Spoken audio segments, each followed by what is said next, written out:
Especially we're going to take a date and time here. This is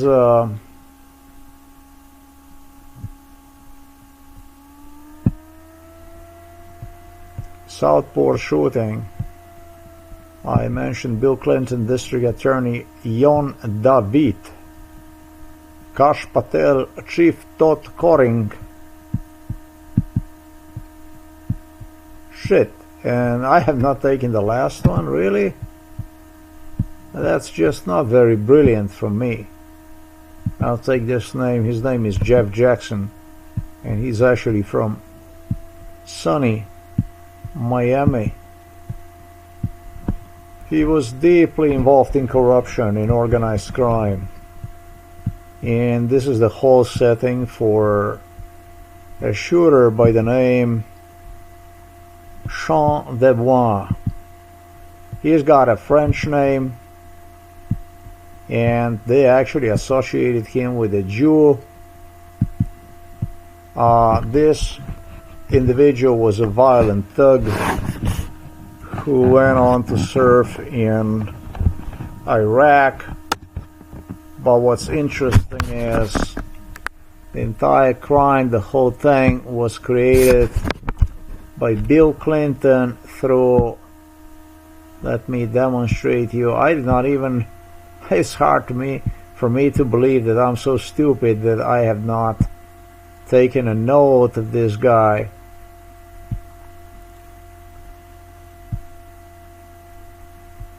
Well, it's always time to do that. They're gonna do it this way, and I'm gonna try to recall his last name. So this is gonna be the first name, I should say. Nitsholas Sparkas. Nitsholas Sparkas. Once Sparks ended recording. Yeah, and obviously this is, what is it, South Carolina? Is it a Carolina, babe?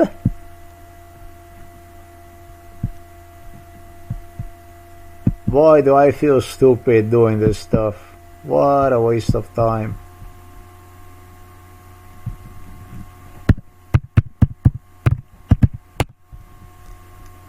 To me personally, oh, no. Wow. That's a North Carolina. North Carolina. This was a very frequent stop for me. I would come here with a cruise ship when I used to work for Celebrity Cruise Lines, basically. Bermuda, Southport, we used to do that a lot. It's really a scenic location. It's a really beautiful place to be. I mean, absolutely no doubt about it. Oh, I was going to demonstrate you something. Maybe that I can show you this here. This is where Bill Clinton brought me in 2012, 2013, when I was thrown into the psychiatric hospital. Right here is where he brought me. And I felt extremely, actually I was already inside. Might have been even 2014, but I think 2013 most likely was, maybe a fall. I wasn't really even welcome here at home. And he showed me something that reminded me already of what I have seen before. I don't know where the hell I saw this. This was maybe a cruise ship, that we would go with a cruise ship. This is just incredibly beautiful place. And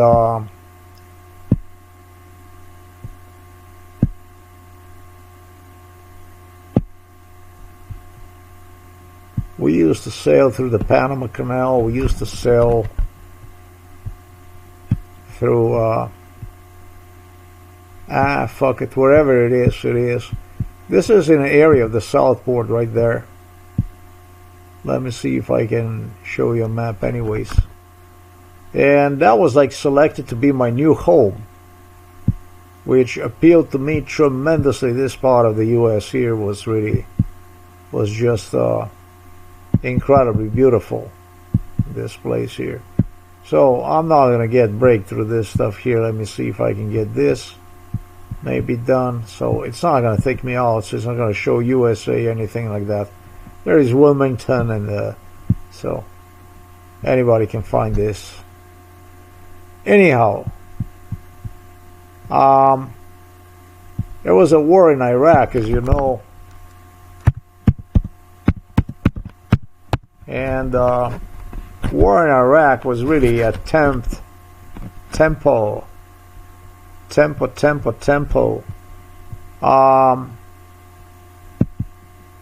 War in Iraq was like this, that it was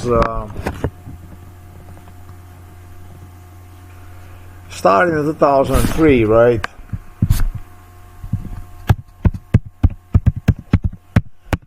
Started in 2003, say I got March.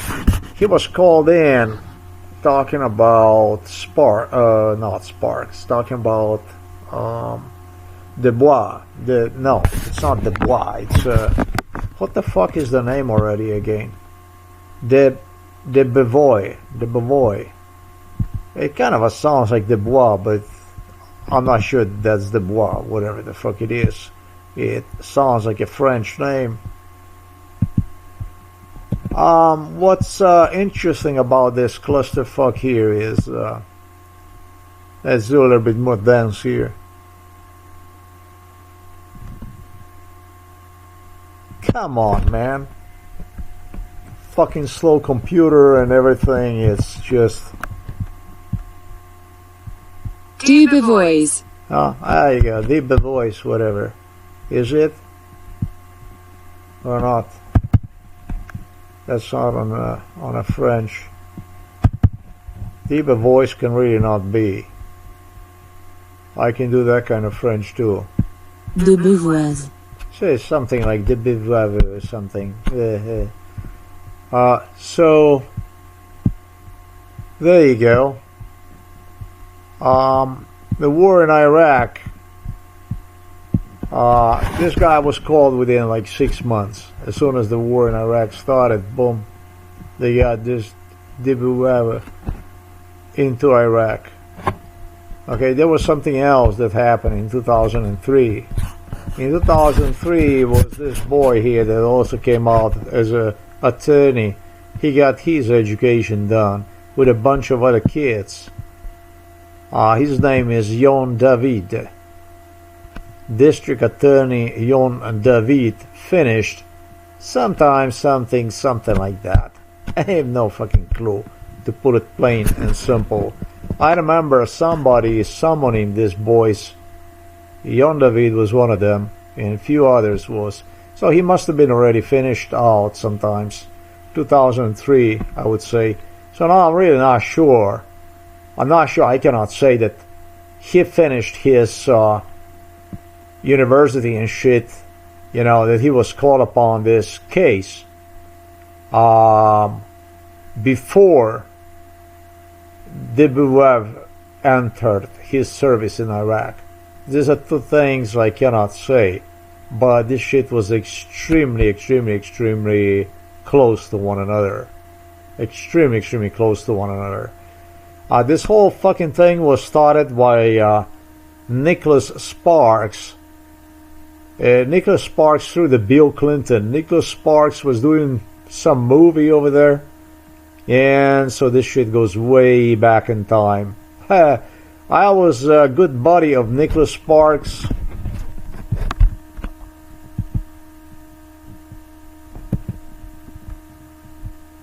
I was a good bud of the Nicholas Sparks. Really a good buddy of the Nicholas Sparks, and so he made this movie known as A Safe Haven. We're really close to him. Even Doesn't matter.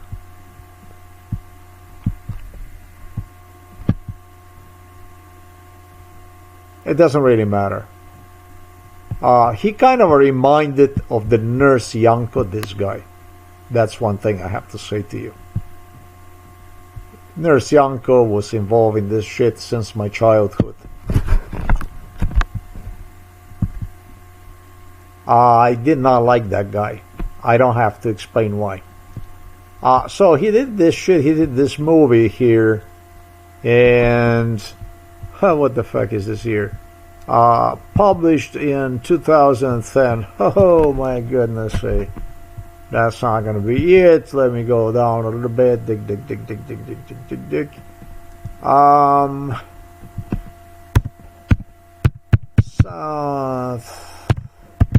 Southport. Safe Haven. Filmed in Southport. Let's see this stuff here. Filmed in Southport. Safe Haven.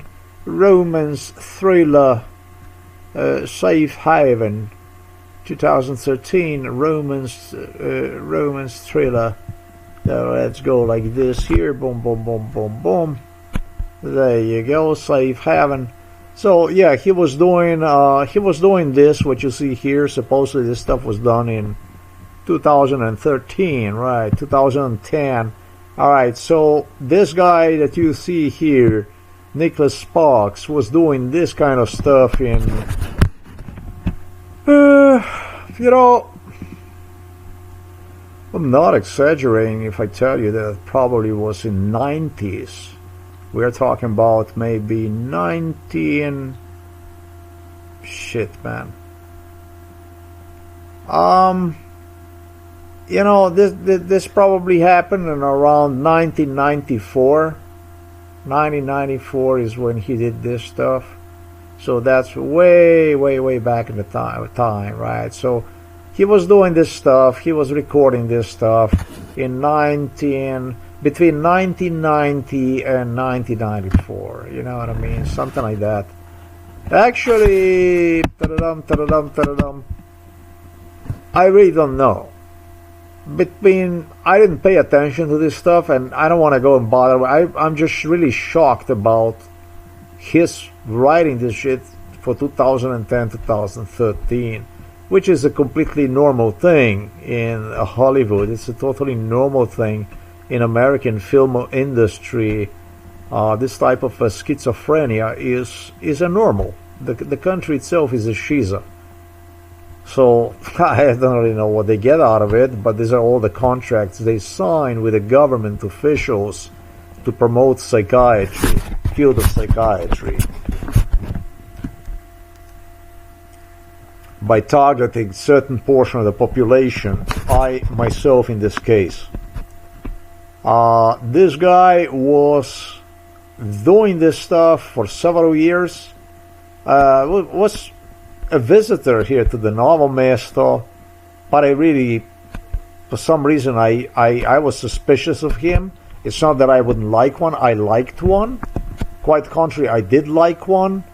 I did have a sister also. This goes to the year 1990, this here, Safe Haven. Safe Haven goes to 1990, really. And apparently that his mom disappeared in really early on. Let's get this one here going, boy.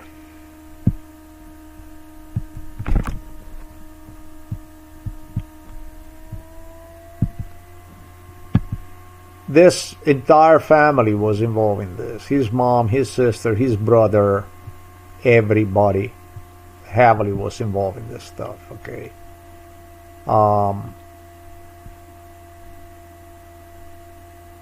Way back in time, mom was gone, and he was 23. She was gone in, I don't know, 1988 or something like that. I don't know what it is. Jill Emma Marie Thone, 1989, she was gone. And then you had a sister also. Wait a minute now. Danielle Sparks Lewis. This one also really gone soon. By 2000, yeah, she was courting me with her brother, wanted to absolutely marry me. Then a bad boy brain cancer came, and I guess that ate her brain away, and that was the funeral for her. From my point of view, this is a comedy, because these idiots, first of all, this guy finished his project, safe haven, sometimes between, he was doing it for 5 years. He was filming it for 5 years.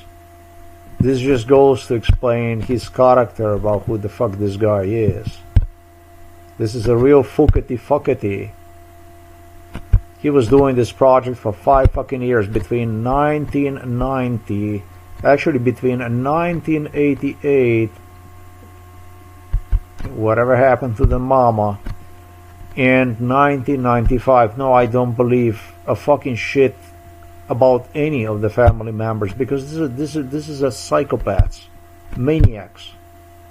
This one was our visitor since I was. This one was involved in my case since I was in a grammar school, since I was a teenager, and I didn't pay attention to maybe even earlier. It's not exactly the truth that I didn't like one, because I did. Everything was fine, everything was legitimate, but he did something really shit stupid. Fucking stupid.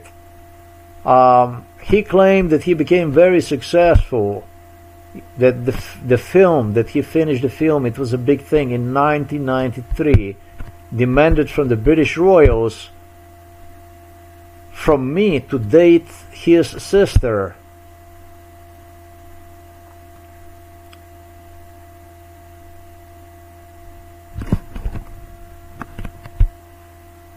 In 1993,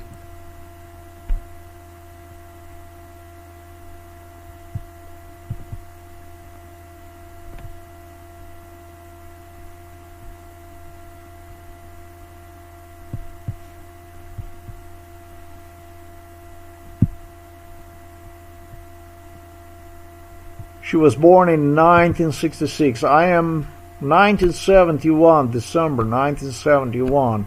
And she's December the 6th, 1966. So, that lady is about 5 years older than myself, which is not a problem at all. I don't mind.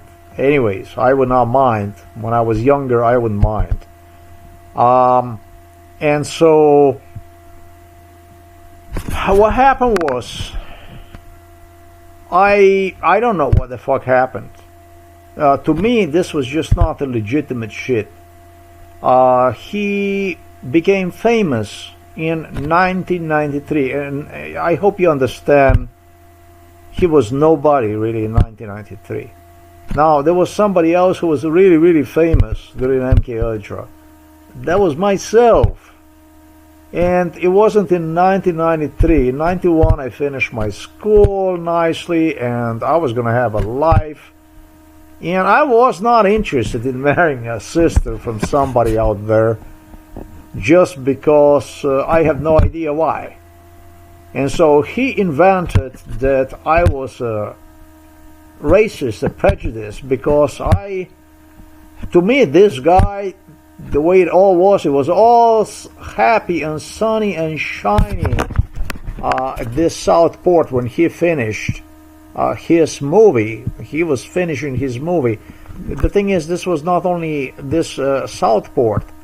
There is something they have done to this location in the Southport.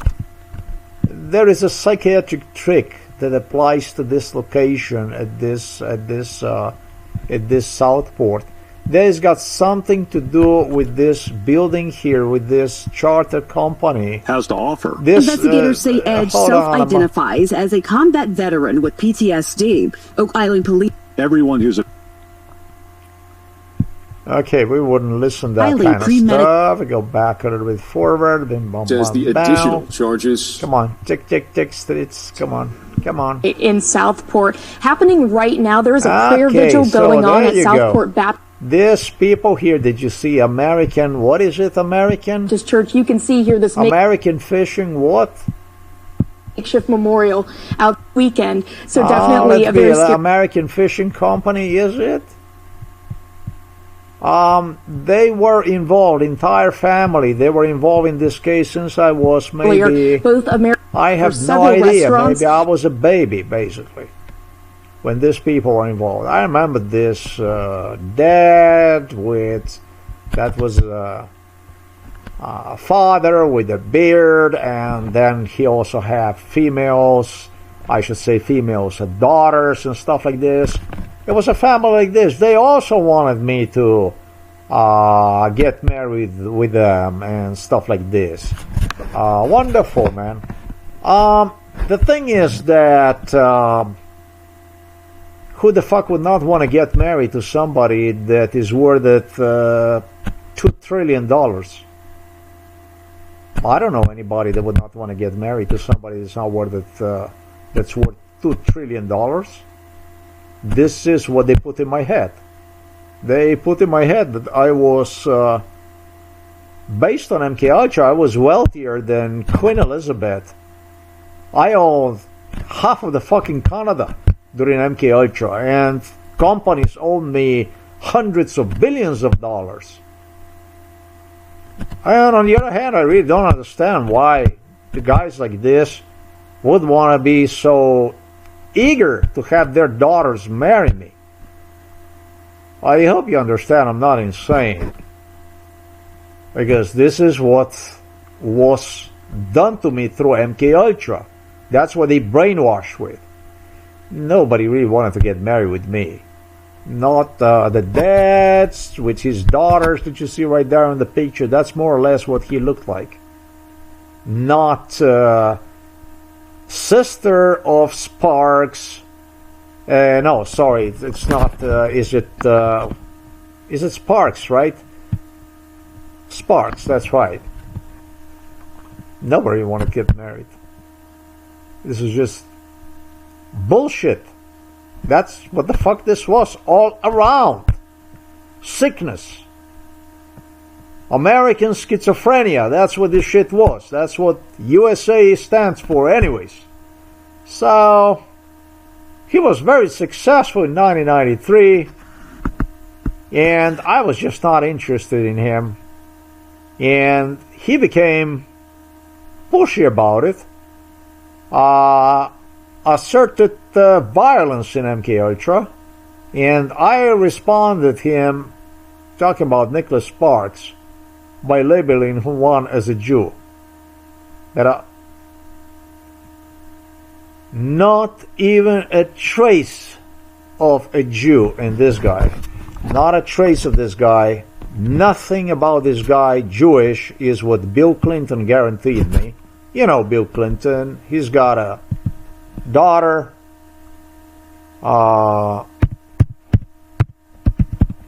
Chelsea Clinton, you know. Oh, she's also an American writer. And her husband, Mark Medzwinski is his name. There you go. Let me try something here. Of course, absolutely, of course. None of the people whom I mentioned here,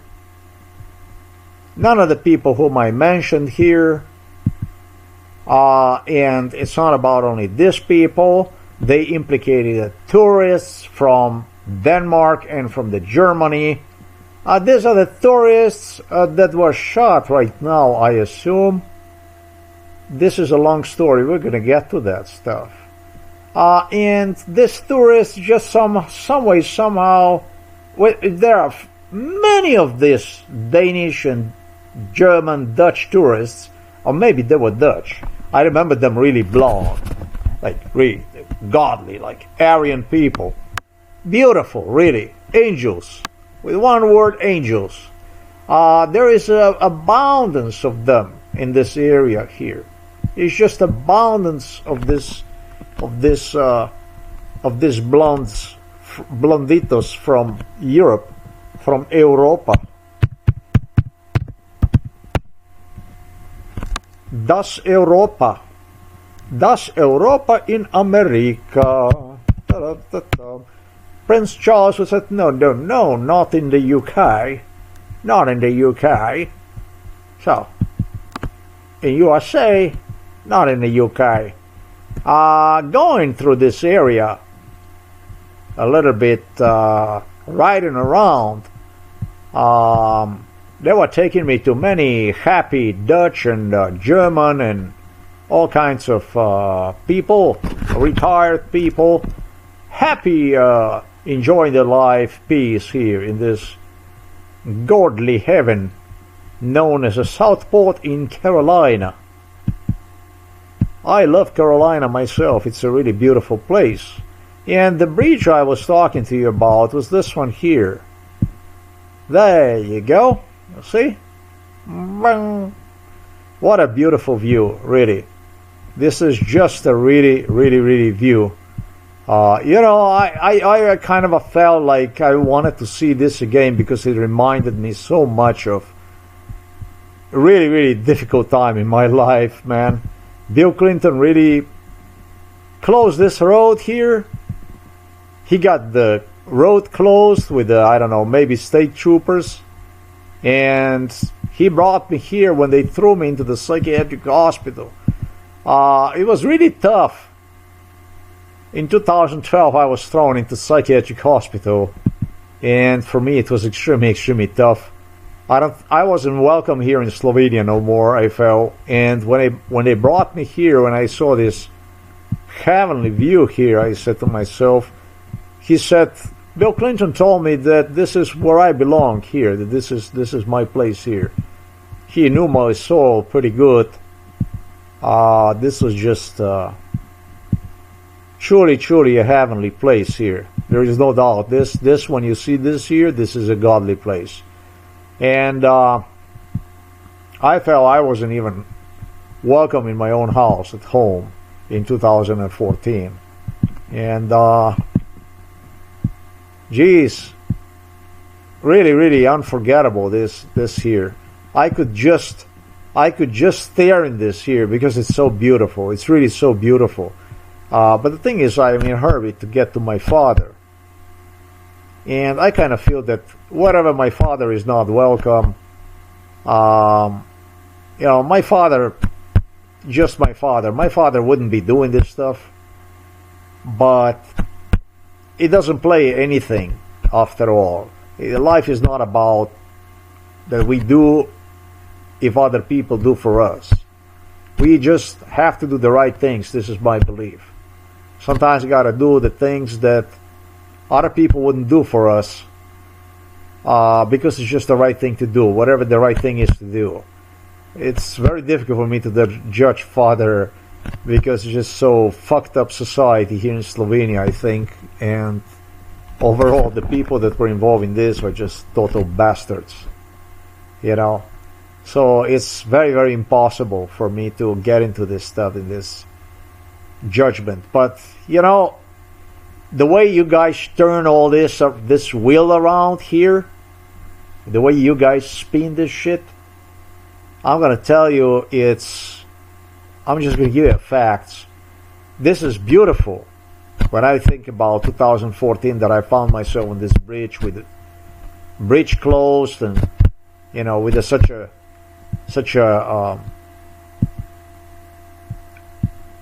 a beautiful words, sight. It was really one of the most difficult things I've gone through. So tough. Imagine, after 38 years, I was even dumped into psychiatric hospital. And this psychiatric shit went on for years. No less until 2018. So, that's a bloody fucking 6 years of forced medications through the court. Less because I escaped to Belarus, believe it or not, as crazy as that might be, through the Hungary and through the Ukraine. in 2017. Well, you guys fuck me so badly that this view here is today to me exactly what I stated to you. I would continue to watch this, but I really have to get to my father and get him out of there. And if my father was welcome, he would be right maybe here somewhere with me. And if I was welcome, my father would be here somewhere with me. The thing is that I was not welcome, and even today I'm not welcome. And for that matter, I don't have to go to explain you about issues that I mentioned. You understand what I'm trying to, not what I'm trying to say, but what exactly I'm saying to you. Let's see this car here. Invisible fence. Oh, there you go. This is how years flew. But I'm going to go back right now to war in Iraq. But I'm never going to forget, I don't know who that guy was that summoned this Yon David.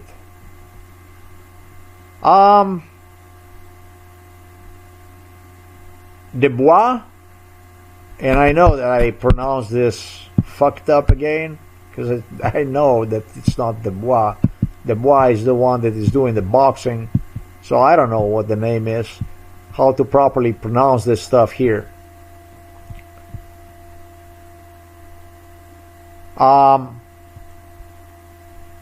He reported himself within like 6 months to the war in Iraq. I should say deployment. And this guy is here when it comes to state prosecutor. Not state prosecutor, sorry. State prosecutor is the one at the end who came from Miami. What's that? Jackson. Yon David everybody noticed, because of this guy here, because of the Nicholas Sparks. I assumed actually that this guy is a Jew, because of his conduct was criminal. Everything was nice and so on, and then it all... sometimes this guy would turn diabolic. He was a really nice person, but sometimes he would turn diabolic. And he also has a brother who was actually physically violent individual. He was proving himself physically.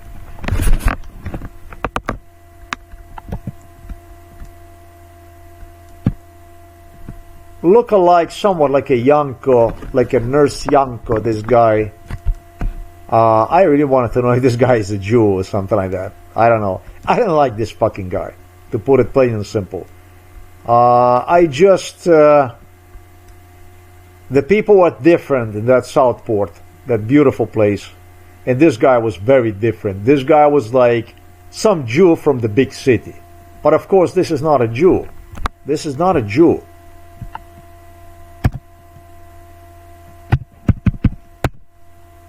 The Israelis are going to assure you that he's not a Jew. The stuff, by the way, I'm doing right now is known as a profiling. And that's exactly the stuff I'm doing right now was enforced throughout MK Ultra. The Jews made sure that they would provide him with a really decent here stuff that proves that this guy was actually involved in racism, anti-Semitism, raised as a Roman Catholic, had his first Jewish protagonists in 2013, book The Longest Ride Benjamin. I have no fucking idea what the hell this shit is about, who is Jewish heritage. I don't want to get into this stuff.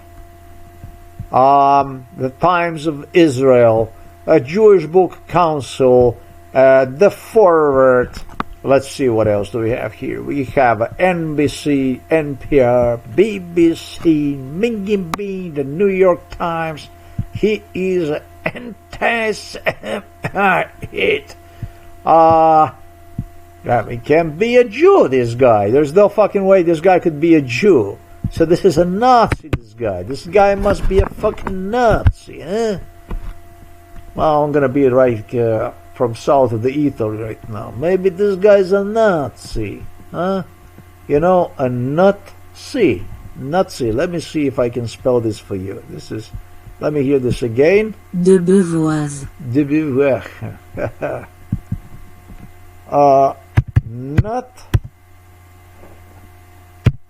Nazi. Noisy. No.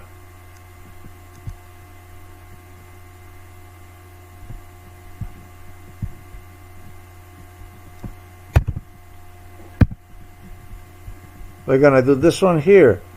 Let me see. Voila. No. I don't know. How would I get this? No.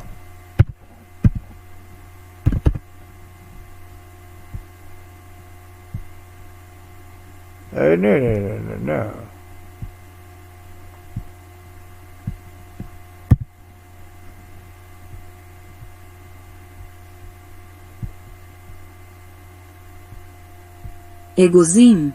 Egozim? Oh, I thought this would be a Nazi. You see, the thing about this Nazi business, the thing about the Nazi business is that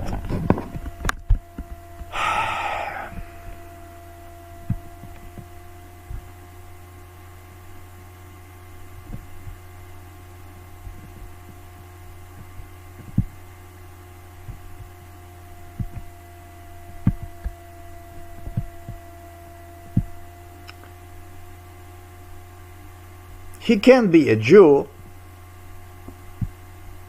There is no way that this guy could be related to Jews.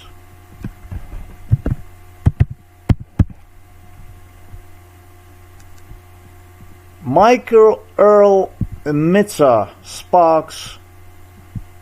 So this is definitely not a Jewish name here, right? That's just the older brother Mitzah. Daniel Dana, I get it. Brain tumor, yes. Amoeba eat brain.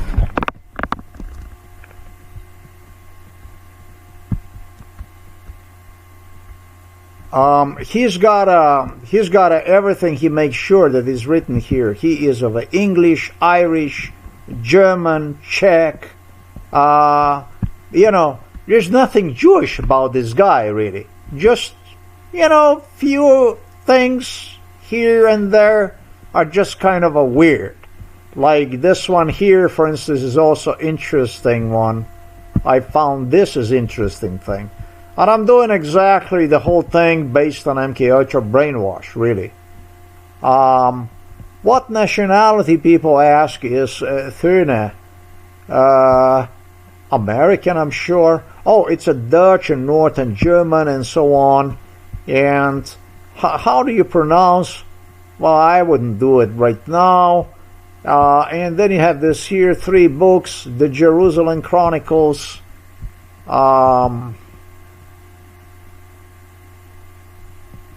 So we're just gonna go like this.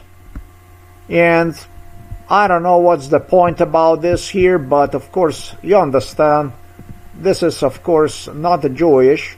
Of course that this is all German and Dutch and so on. So this is what the German and Dutch look these days, because time have changed now, and they also changed the names and all that kind of stuff. This is now different because we live in a different age, you know. We are now in a different age. What am I doing here with this stuff? What the fuck am I doing? Why am I doing this kind of stuff? Because this guy figured out that, you know, that he wants to write a book, and he wants to look smart in that book together with a shooter. He's a shooter. We missed the main spark inside of this. By the way, Jon David is not a Jew, because this is just, what is it, Jon David? Jon David? Babe? It sounds almost like a Elvis Presley. Huh? What about this one here?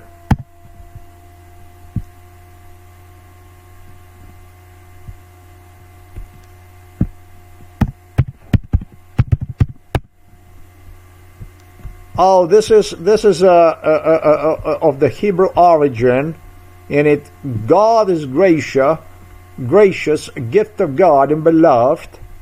And no, this is not Jewish at all. This is what Jon David means. It means what is it, darling? Yeah. We got better. This gets better and better. This stuff here. Hebrew name means God gracious. No, fuck no. No, man. This is a king. This is a Hebrew king, man. King of the Zion.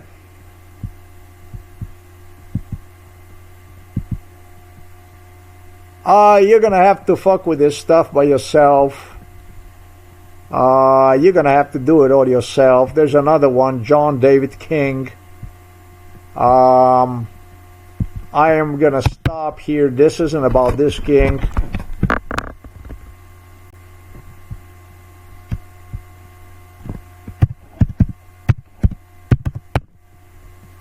Actually,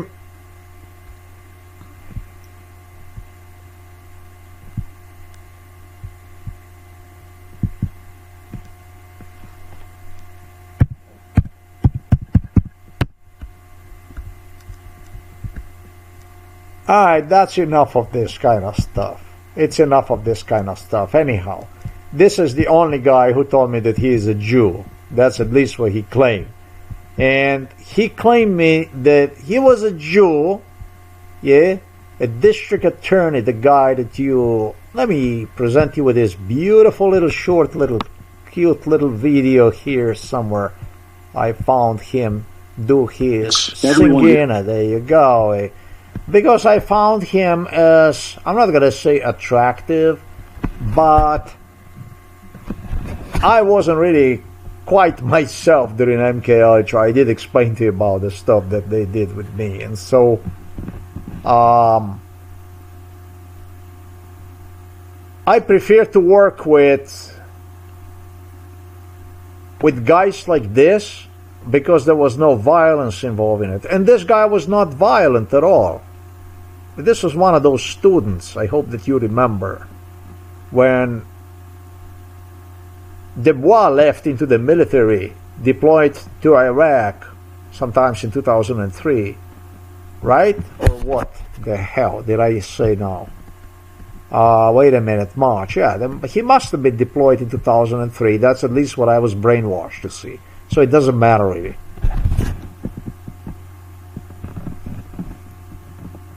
In this video, only the stuff I was brainwashed to see. I don't give a fuck about who was what, where, and this and that. How much this stuff matches the reality of these people, that's up to other people to decide about. But this is exactly what took place. He was defensive. He didn't want to have nothing to do with me. He was saying to me that he's Jewish. And this was the only guy that I liked. That's interesting, right? Because here a little further, and now actually this lady in the back who was also involved, I did like her also. This was also, but what the fuck, I was too soft on the ladies anyway. I liked all the ladies. I liked the ladies, I didn't care. If it was good looking, who gives a shit? Whatever it was black or white or yellow or whatever it was a good looking. This guy here, I didn't like this guy. He was not as good looking as his Jewish fellow right there on the left side.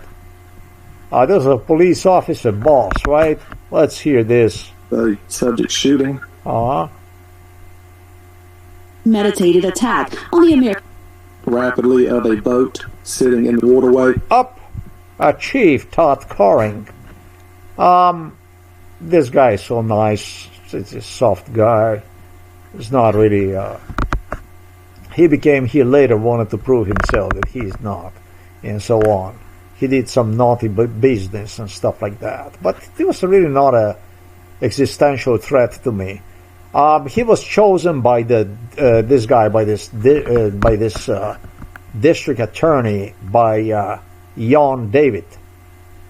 And Jon David was just summoned in 2000. It was like 2002. In this boys, I think what happened with the Jon David, also a few others, which were involved in MK Ultra. I met them already way before that. I think they were specializing themselves. They were doing like, I don't even know how you say that, but when you finish your degree or whatever, and then you have to go on specialization, is you have to spend some time next to people that know what the fuck they're doing. They give you some assignments and that kind of stuff, so you'll be doing your stuff, your projects, whatever. Or if you go for a physician, then you end up inside of the hospital doing some stuff for free for some time. Actually, it's not even free, but you have to go through specialization, to get certain things done. And so prove that you can work independently in this type of projects, whatever. So he didn't want to be a chief, this guy here.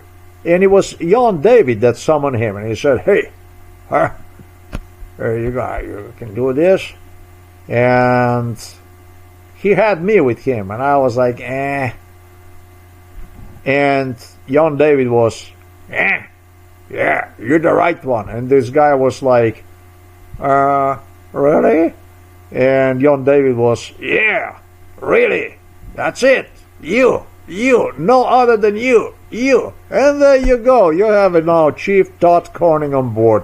Year, oh boy, maybe 2008, some shit like this, way back in time also, when he was still like, it looked like a rookie, really. Of course he was not, but this is just a really nice, soft guy right there. I'm sure he's not going to be angry about this stuff. He was with the wife and that kind of family man and so on. I didn't have to worry about my life next to him anyhow.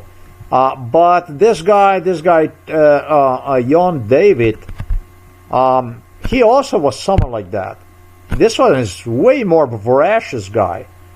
It was, I don't know who exactly it was, but he was a politician, and this politician was, I have no fucking idea who it was. It might have been North Carolina main state prosecutor. I don't know who it was, but he called upon these guys, or might have been a senator, I don't know. They were cornering these guys, a few of them, and Jon David got a job sometimes in 2000 and to work on this project. Sometimes in 2003 they summoned him. Practically at the same time, almost kind of identical time as to what,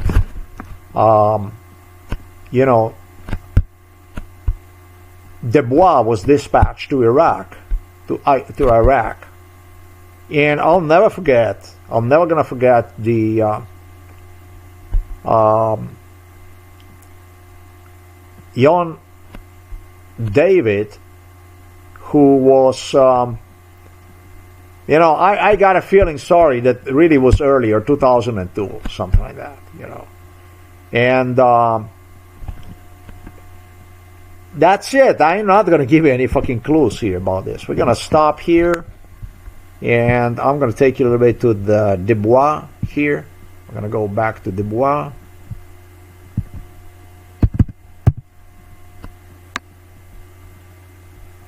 Sean Dubois. Bim, bam, bim, bam, bam, bam. And there you go, there you go. Today the Yahoo advertised, they started to beg me. This is the news here, they advertised earlier. They put this right at the top of the page. And I see this beautiful sweetie right there. And I see him. And for fuck's sake, I possibly could not forget this stuff here. I could possibly not forget about this here. When the hell was this picture taken? Let me just see this here. As a date to the CMT Music Awards in 2012, Kelly Pickler,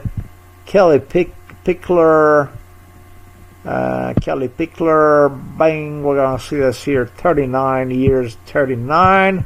Alrighty, bang, bang, bang, bang, bang. We're talking about 13 years back in time. We go back here 13 years, we deduct that, right? We go 39 minus that, we come to age 26. Bing. Age 26. All right. So now we have this guy here we're working on, this project here. We're going to come back to this one here. Shanawa. Ba-da-ba-bam. Oh, we're going to some of that kind of stuff. Age. They got to do the age. Number 40. Da-da-da-da-da-da-da-da-da. Boom. Number 40. So if you take number 40 and you subtract these numbers, what exactly does it comes to? We're gonna do this one here, 40, boom, and we're gonna take away 22, right? And you get 18, right? So he was 18 years old when he got deployed to Iraq, this boy. Well, this is the thing. I don't know how. I have no fucking idea how. This is one thing I do not understand, any of that stuff. I don't get it. And there is also no way how I could say anything to you about this stuff. I don't know how. I don't know why. But this girl here that you see here was rosy young when I was actually pleased that these two got together. So this is another problem with this MK Ultra stuff. They got this couple together, not in 2012 and such, but they got this couple together when I think the two were just maybe 20 years old. Now I have a real problem with this stuff, and I don't know what to tell you. Back in the day, this kid that you see right there was one happy guy who appeared was really pleased with his own boat. He had like a little boat, you know, and he was too fucking happy with that boat, and he was just goofing around with that boat and stuff. He just started the life. He was so pleased to see me every time. He was such a nice kid, and I was so happy to see him, but I didn't know what the hell went on, but so on, so what. So this babes come on the picture during MK Ultra. I told you don't know about the age, who is what is. They used kids, children, females to drive insane with age issues. Have girls dating me basically during MK Ultra. That's how sickening this stuff is. This is extremely based on the laws.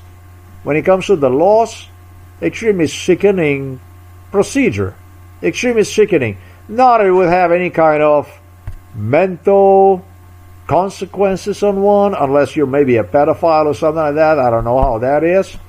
On me, it never had. On me, oh, they left the children with me all the time. I was not interested in hurting children or any kind of sexual stuff like this. And I was extremely careful, and if I realized that this was the children, I would even look parents like fucking stupid or something like that.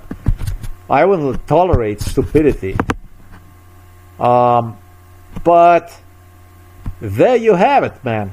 This girl, I have no idea if she was 16 or 18 when the two went on some kind of dance or something like that, and the guy already was having a uniform, whatever that was. There was some kind of prom something, whatever it was.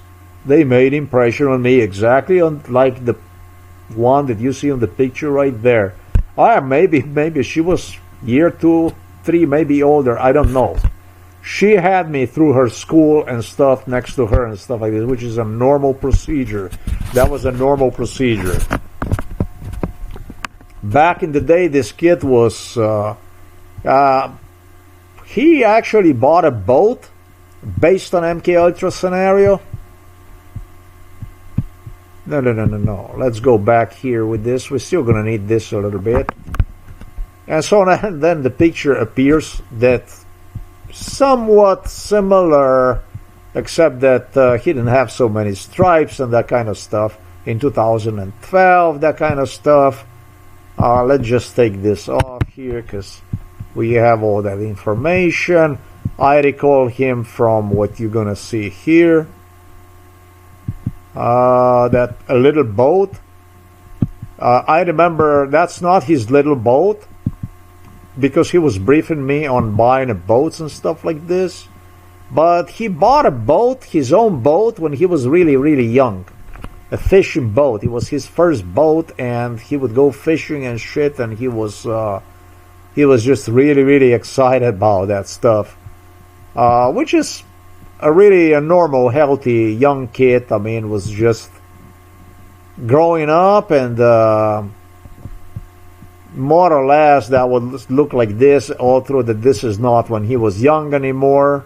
But this picture here that you see reminds me a lot of him being young. His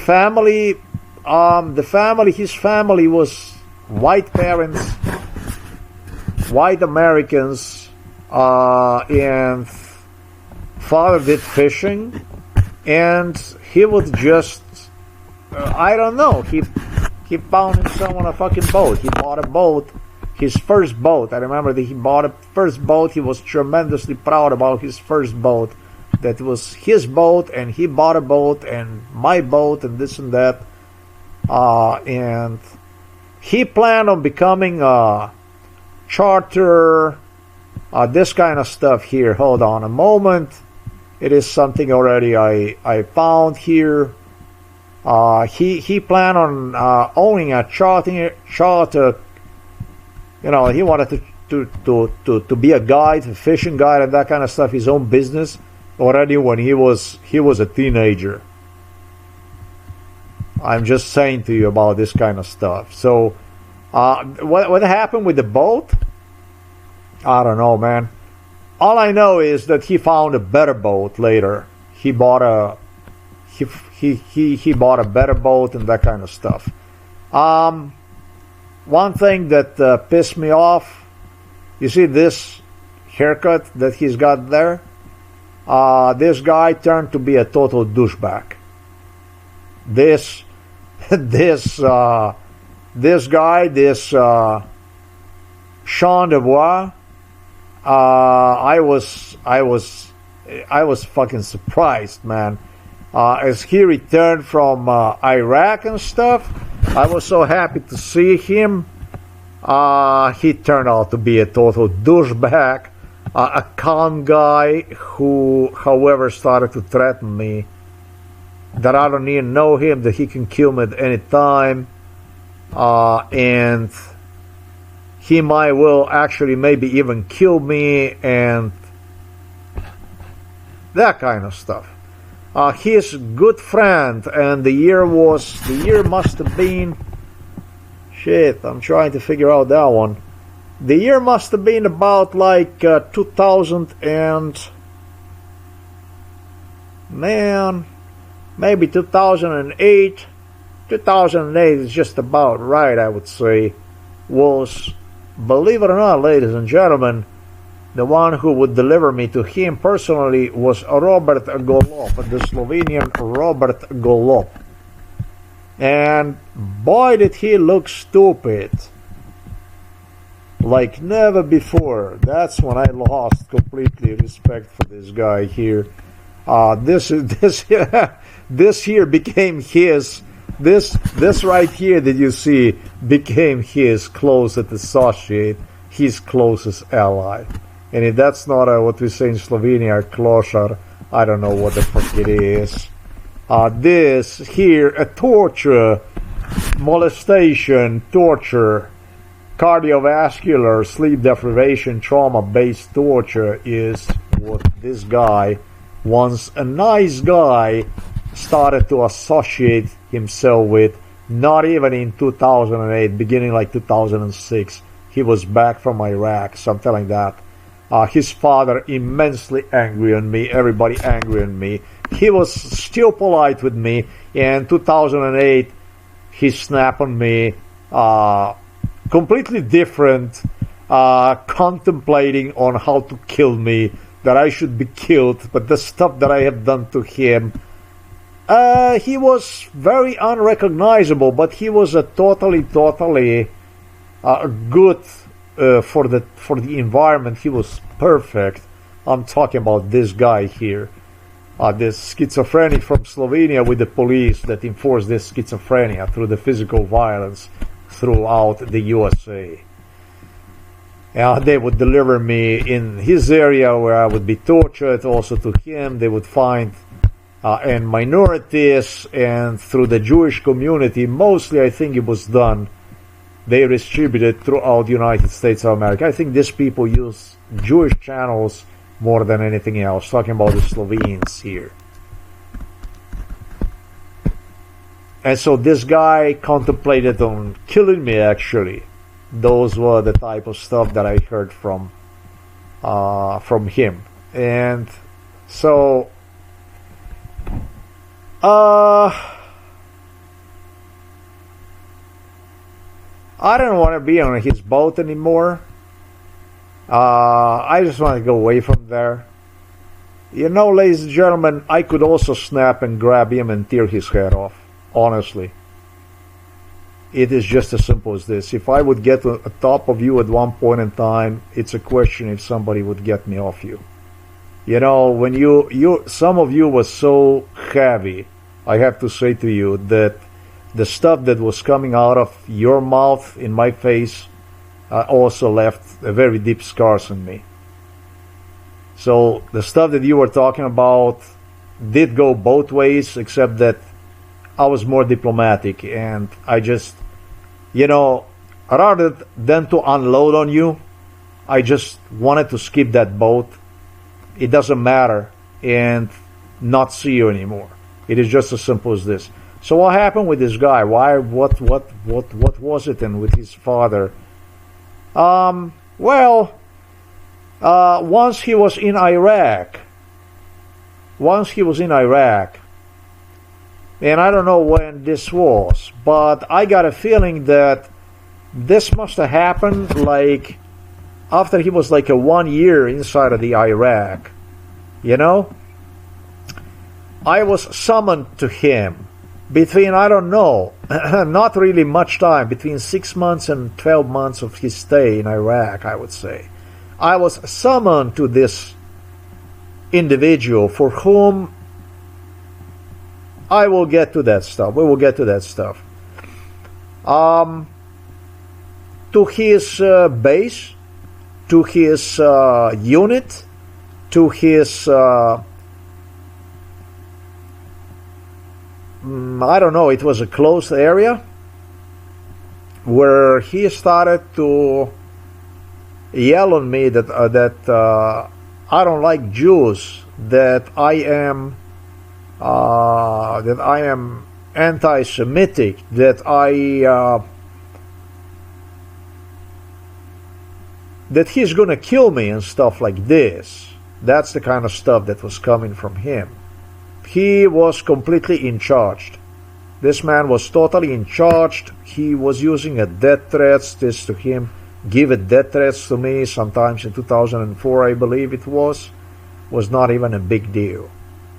And, you know, he did go as far as my giving these people, his co-workers, a military man, authorization to fuck him up. I told them, listen, they asked me about what about this and so on, and we might actually do something and so on and so forth. And I said, yeah, get rid of him. Do you want us to get rid of him? Yes, get rid of him. Fuck him. Just like this. This is exactly the way it was. So, I believe that by then this man already suffered injuries, serious injuries, shootout, whatever the case might have been. And then it's a book that he released on the Betrayal of the Nation was the book that he released on the internet. So basically,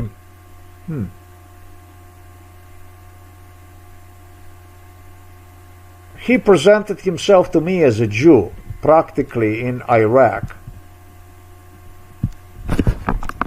More than willing to kill me for the Jews.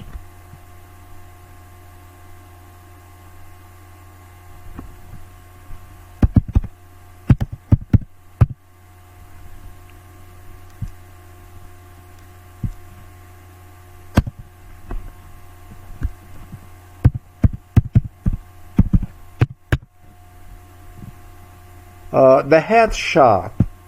This is the headshot. The headshot. There you go. That's a headshot right there. That you get your headshot. A beautiful book in which he is talking about how he grew up, growing up in New York State.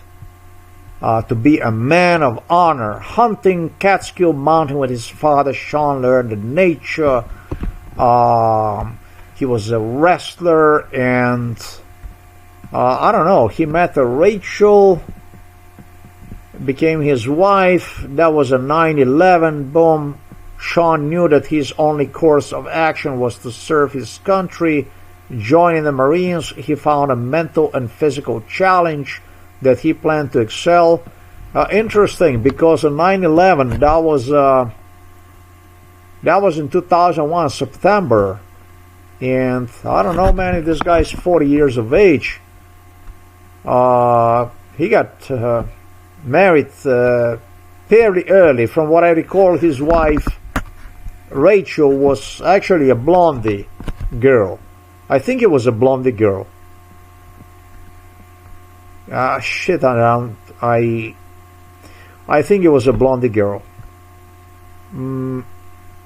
Smaller than he was, even something about. He had a problem with me because of this wife, Rachel. I liked her, and it was a very bad thing. I don't know what it was, or I might have not even liked her. I have no fucking idea what the deal was. I think this guy also has a brother, this guy.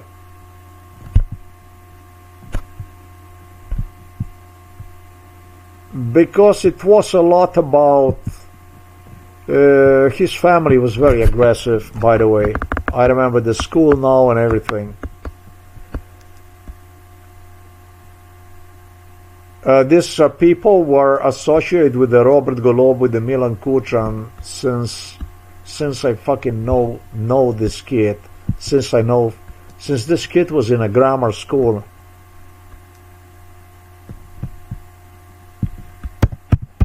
That's the only issue I have not researched yet today.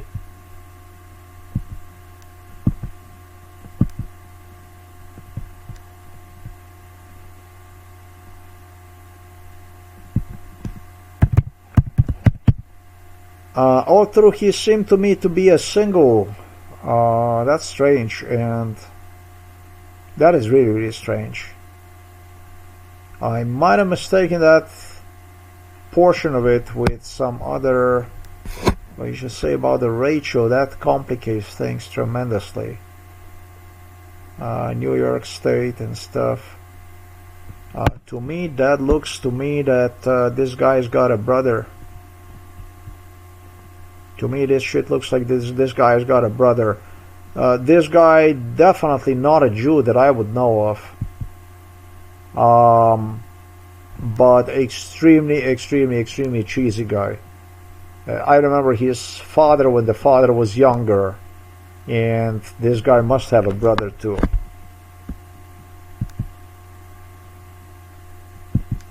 Do they say anywhere anything about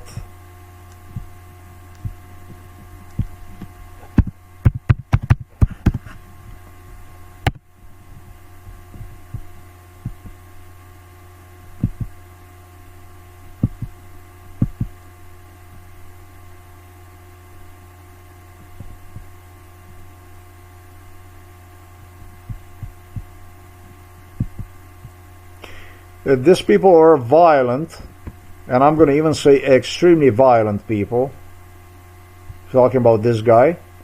And I hope I did not mix this. If he's got a brother, and you know, I got to be really careful with this stuff. The brother would be older than he is, if that's the right person. I don't know, because they did not release this details yet. That's something I'm going to know. If he is not, then I have mistaken this badly. His father was more like some kind of, I'm not going to say exactly executive, but he had a upscaled position in some company.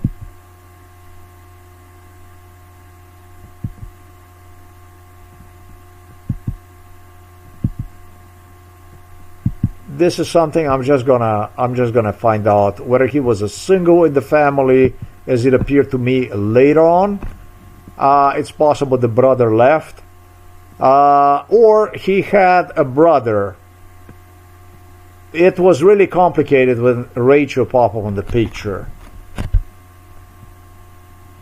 It really became complicated. Ex-wife, she's just homo, man.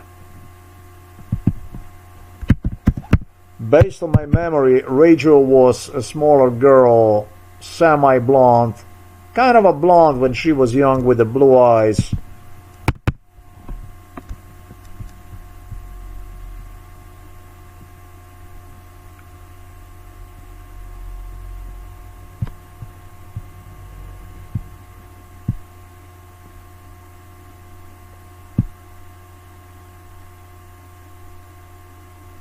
Well, this is still the stuff we have to see. We gotta see that kind of stuff.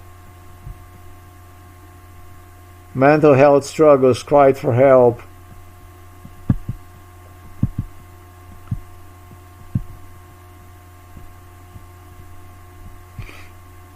Based on my observation, this guy didn't have any kind of mental trouble.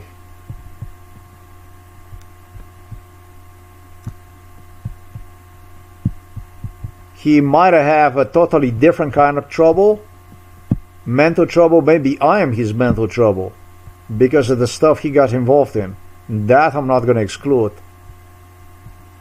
A lot of people believe I'm going to be gone already, long time ago, and that just stuff they did, a lot of people. This is just beyond barbaric, beyond crazy. I am going to stop here. I don't know, but his father was doing something really good. Wherever he worked, whatever the hell he was doing, he was financially very capable, to put it this way, before he retired. Retired in a comfort, to just put it this way. Let's go back to all that stuff that I have spoken about in Iraq, all that setup. He released this beautiful book in which he is accusing U.S. Marines about how he was deployed to the This is truly disturbing, truly insane.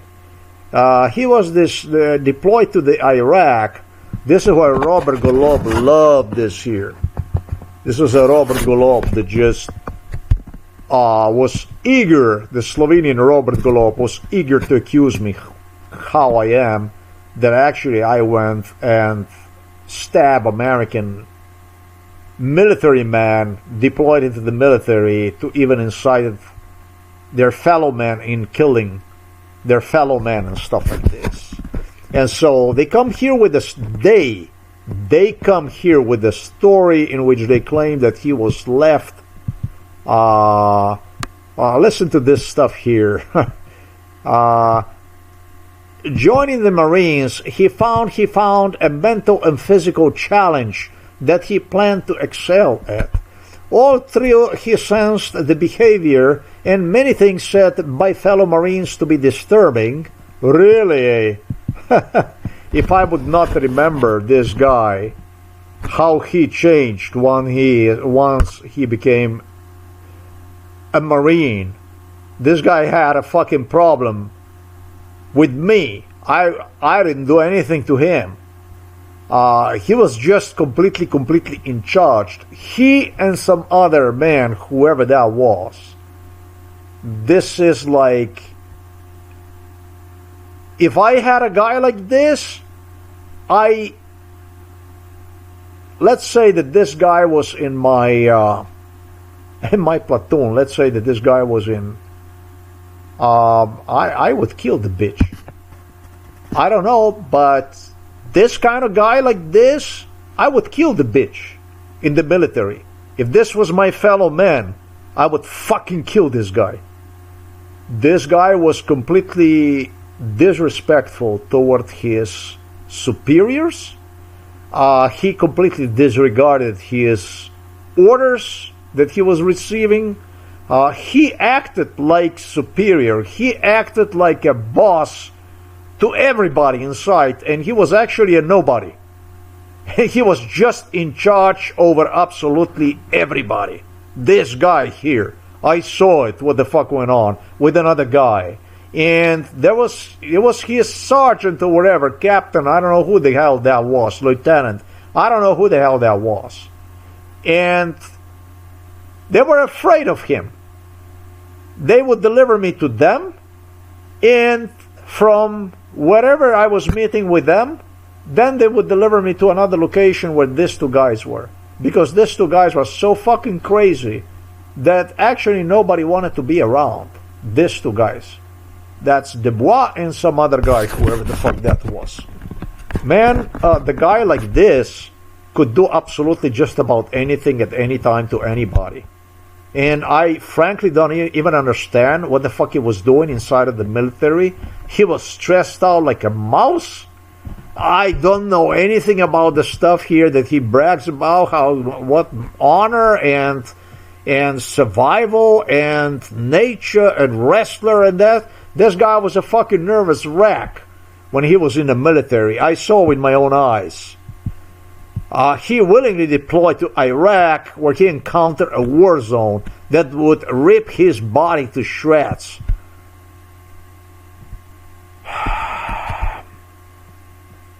You know,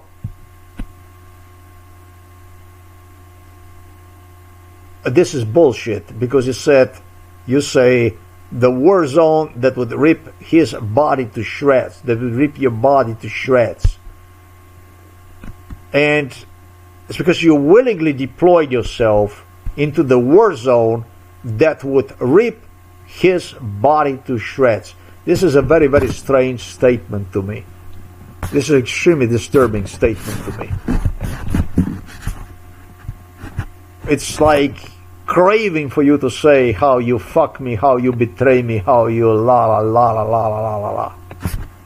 But you don't willingly deploy somewhere if you expect that your body is going to be ripped apart to shreds. You just don't willingly do this. Why the hell would you even do this for? Taking 4 bullets, including one to head, Sean Lai would never be the same. But in fact, that all of this was at the hand of the friendly fire that would provide the most crippling mental damage. Sean, friendly fire is basically when you are shot by your own troops. Sean Fallowman. Sean Dubois was nearly killed by his own Marines, and for reasons that are boggling to the outside mind. Putting the pieces together still today, Sean has come to realize that a danger web was woven between the U.S. Marines, a hunger for honor, and jealousy that traced all the way back to his family at home. What? So, there were people jealous at home. Yeah, that's what he claimed, that there was people jealous at home. Well, what the fuck went on at home? That must have to do with his brother. At home, it had to do with his brother. Sean Dubois was nearly killed by own Marines, and for the reasons that are boggling to outside mind, putting the pieces together, still today, Sean has come to realize that dangerous web have woven between the U.S. Marines, a hunger for honor, and jealousy that traced all the way back to his family at home. What I remember at home, once he arrived to home, and I don't know how to explain to you when was it that he arrived at home, because they would, whenever he would be at home, they would have me at his home. Maybe he was at home even during the service in Iraq. I had no fucking, I don't know. Was it after? Was it even during Iraq service? I have no fucking idea. All I know is that I didn't like his brother. I can tell you that was his brother. From what I recall, I had a problem with the brother. That's one of the things. The brother, however, was completely indifferent from Sean. The Sean was supposed to be a very nice one with me, but this was a treachery business in which it's like they say, people, it's like they say nobody knows who is paying and who is drinking and who is paying for it. There was no fucking way I could discern between the two. This family was always involved in torture. They enforced the torture heavily during his service in Iraq. And it appears to me that he visited at home. I remember that he would go to boat, that he would play in this, and he would go fishing out and this and that. And obviously that he would go back. So now the story doesn't match this shit account, which I gave you, from 6 to 12 months. There is something just not fucking right there. And there is just very limited abilities one has when is subjected to the drugs. When you're drugged up, you don't know whether he was already shot, whether he was already wounded, in what kind of shape, condition he was. You have no fucking control over, especially these days, because all these treatments, everything that goes on is so completely something totally different. And so, listen to this here. Returning home, listen to this. Sean killed insurgents on that fateful day when he was locked into the warehouse and left to die by his own men. Returning home, the nightmare seemed to become even more horrifying. I guess it was, listen to this, I guess it was the U.S. Marines. Forget about it. Was the U.S. Marines that locked him inside of the warehouse and this and that. Yeah, they were playing some stuff with me and asking me questions what to do with him and this and that to get the statements from me and so on. You know what the trauma is? Do you know what the fuck the trauma is? This guy is gonna get in my hands.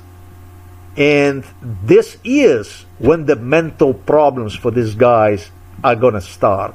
Because the first thing is, he will explain to me what the trauma is through my watching him experiencing the trauma. So then I will confirm that he actually understands what trauma is. And the trauma I plan on placing him through, if he will survive. If he will not survive, he will just die like a dog. But he will do it in front of me. Is the one that I was subjected to. And many of you that have watched this stuff that was done to me know that very few of you could survive very few of those that I was going through my life, the stuff that you have done to me on a regular basis. Because you can tell me the definition of what a trauma is, but I want you to understand what the trauma is. This guy went on to kill me. This guy went on to bury my life, to bury me, to destroy me, to get me killed. To make myself clear. I know what trauma is. I know what that is.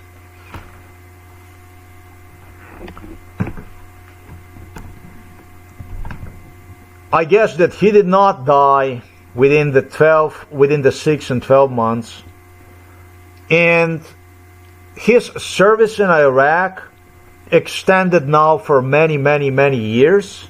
What started in 2003 went on into 2000 and maximum in 2005, if not even 2006.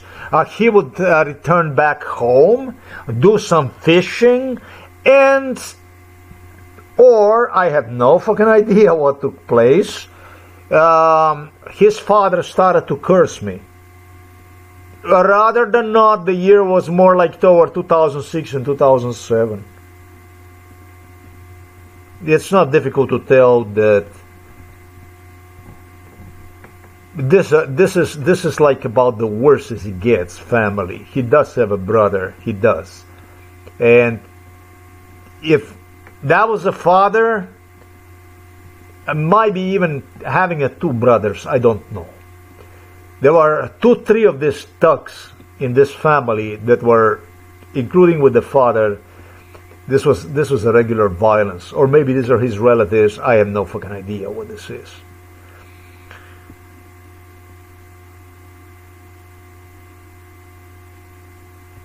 This, if you notice, is not the story about Sean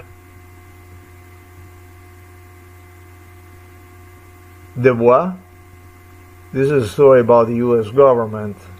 Along the way, somewhere, somehow, personally, the way I believe is he got wounded sometimes within the 6 months and 12 months. This is my account.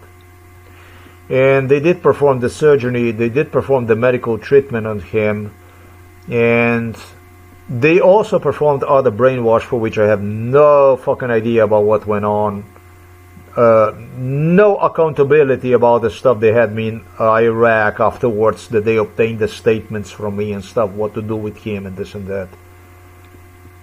What mattered to these people, in this case American Marines, or I should say U.S. government through American Marines, was to obtain the worst as it gets, or U.S. military, let's say, the worst that you can possibly get against someone. You know, that's basically, I think, if you read this shit here, this kind of stuff here, with what I described to you, American government collected video recordings and audio recordings for the collection to demonstrate me like an ultimate scum in the world. Like an ultimate scum in the world. By the way, that I told you that how nice guy this guy played when once they moved from the up New York State, Rachel and all this, down to North Carolina and all this, he was completely different. I told you it was a nice, how I was so happy that he had his meeting with this girl here, with this Corey here, this one here, with this babe here. I was excited about her. No, it's not Corey, it's a Kelly Pickler. Remember when I told you that she must have been maximum 20 years of age? And he had this uniform. He had a black uniform, some kind of, I don't know what kind of, but it was uniform He got really excited about this stuff, and he was really, really, really young. And man, it's I think she was 18, and so now if she is shit, not necessary. If she's 38 now, let's just see this stuff again here.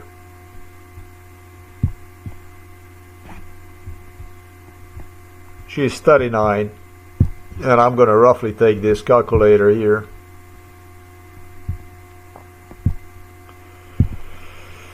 $39, and I'm just go minus 18. That would be like 21 years back.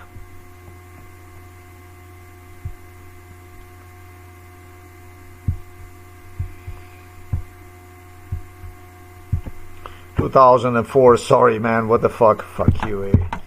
I'm just typing those numbers, but I'm calculating in my head.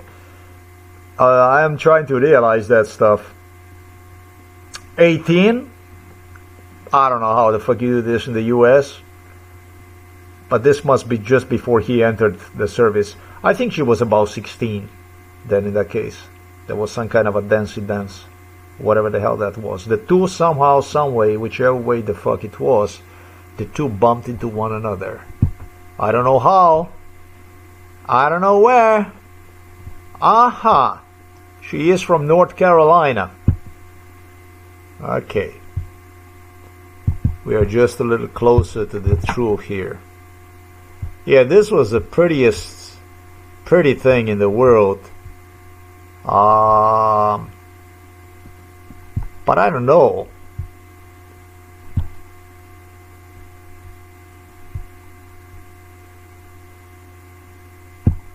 Okay, so let's go. We're gonna do this, some of that, and yeah. She came. I don't even have to bother with it. I already remember her. That place is inside of the Carolina. She would also take me with her, and they came on a vacation here to the Southport, Carolina. That's the way it was. I already remember a little house and that kind of stuff. They had some I don't know what the fuck went on. Relatives, whatever the fuck that was. They had relatives there. I don't know what the fuck went on.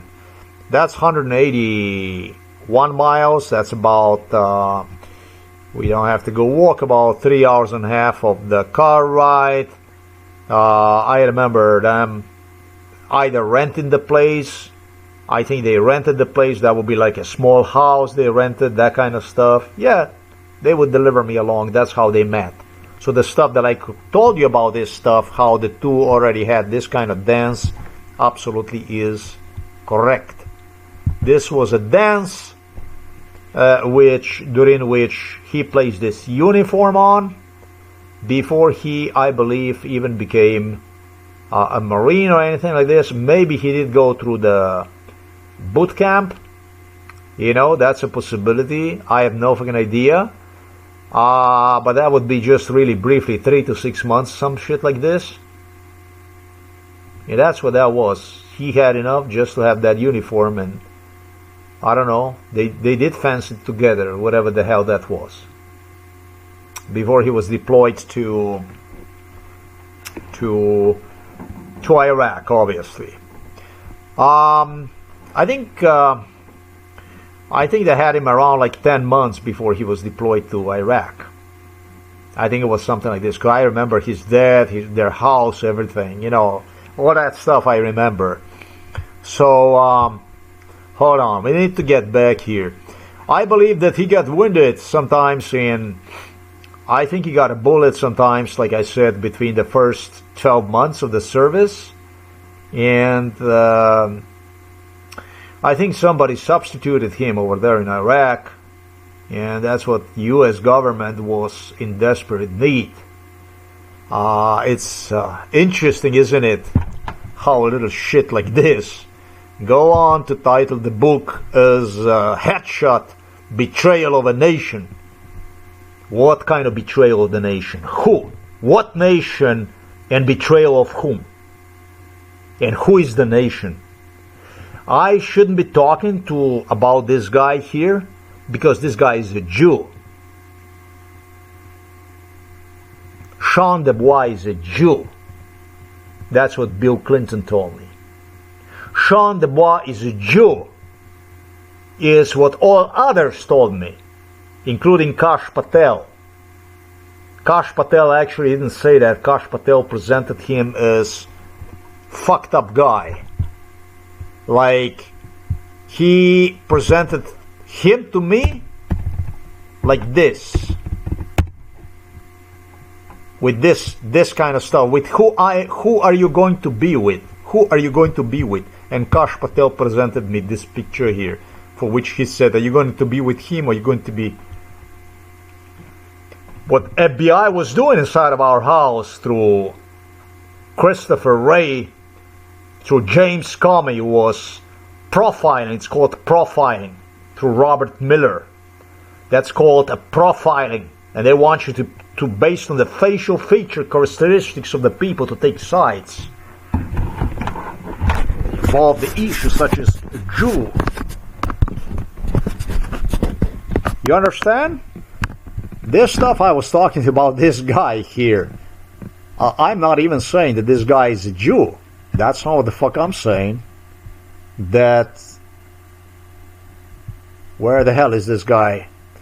Jon David. I'm not saying that this guy is a Jew. And who gives a fuck if he's a Jew or he's not a Jew? Is that my business? That's not my business. If I listen to the advice of Bill Clinton,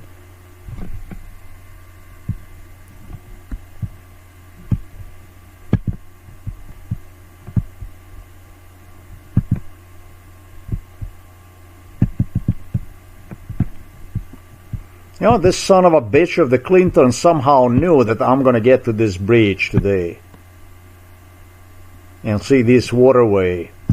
He even closed the road to give me a brainwash during MK Ultra, this fucking son of a bitch.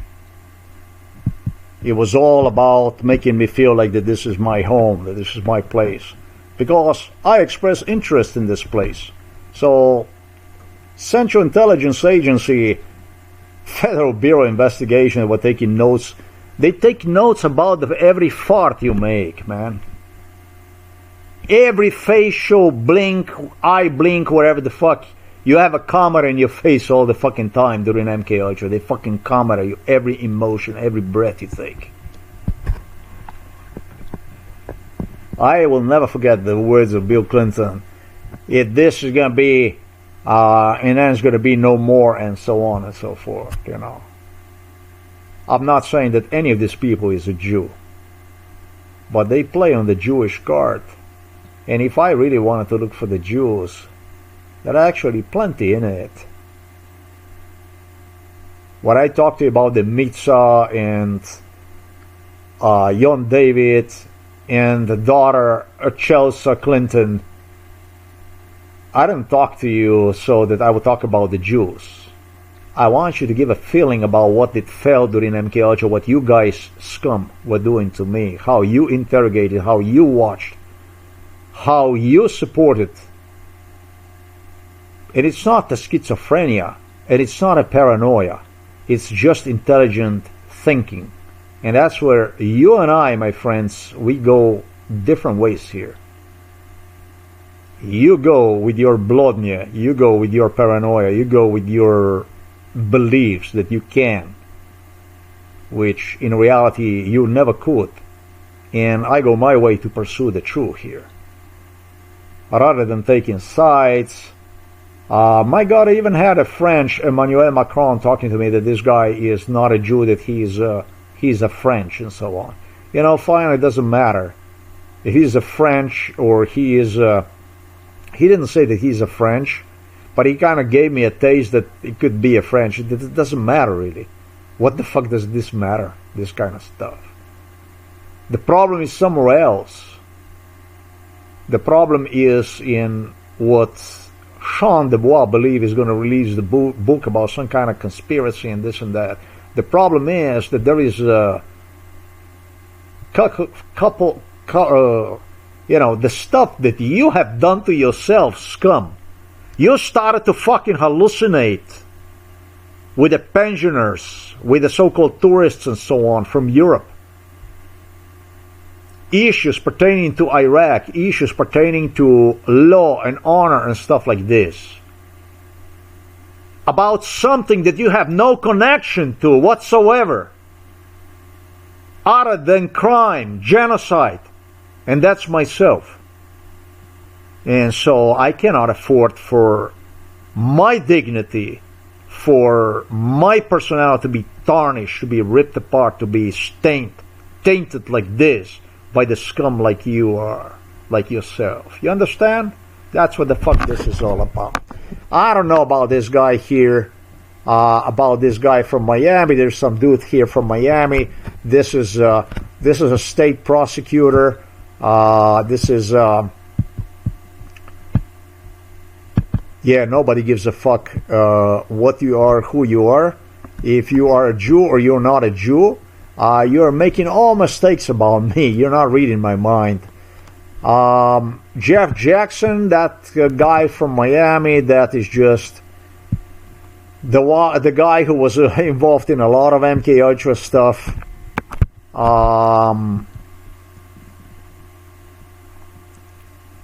He participated in the background talks with Donald Trump, cooperated with Donald Trump, meeting him in our house, have proven to the FEMA that Carolina, after all, should get the money. He is proving the issue that Carolina, why is it that he is doing this kind of stuff? Because the people in Carolina embraced me a lot. The people in Carolina, in the Smoky Mountains here, really poor areas of the U.S., they started to dream that I would come to Carolina and reopen both Carolinas for business, that I would make investments in Carolinas. They started to see themselves in me enormously, and this already since my childhood. They wanted me North and South Carolina. And in North and South Carolina, you have a lot of white people. White population is impoverished, screwed, left behind completely. They fuck people so badly. It's unbelievable what they did. They left the whole cities behind.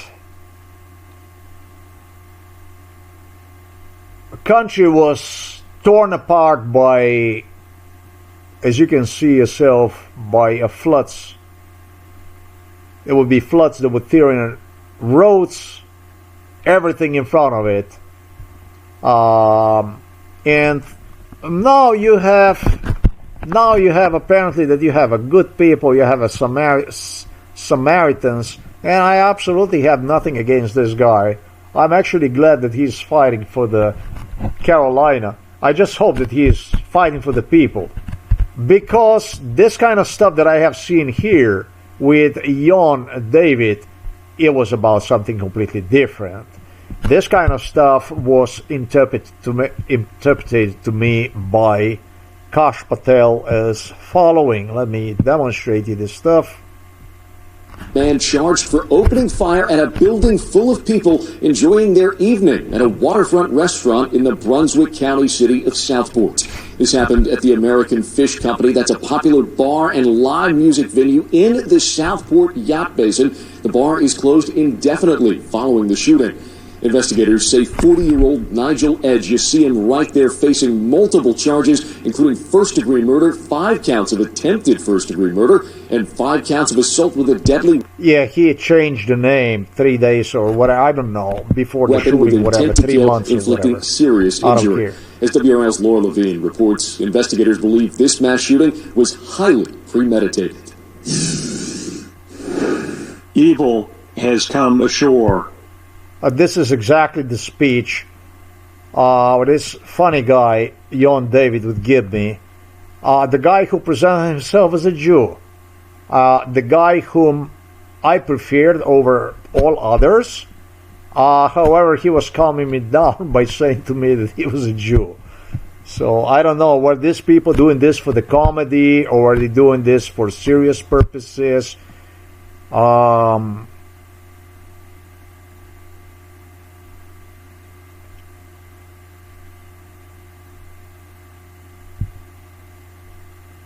Maybe these people want to get me interrogated the military way or something like that. I have no idea, but these people are asking for a lot of trouble.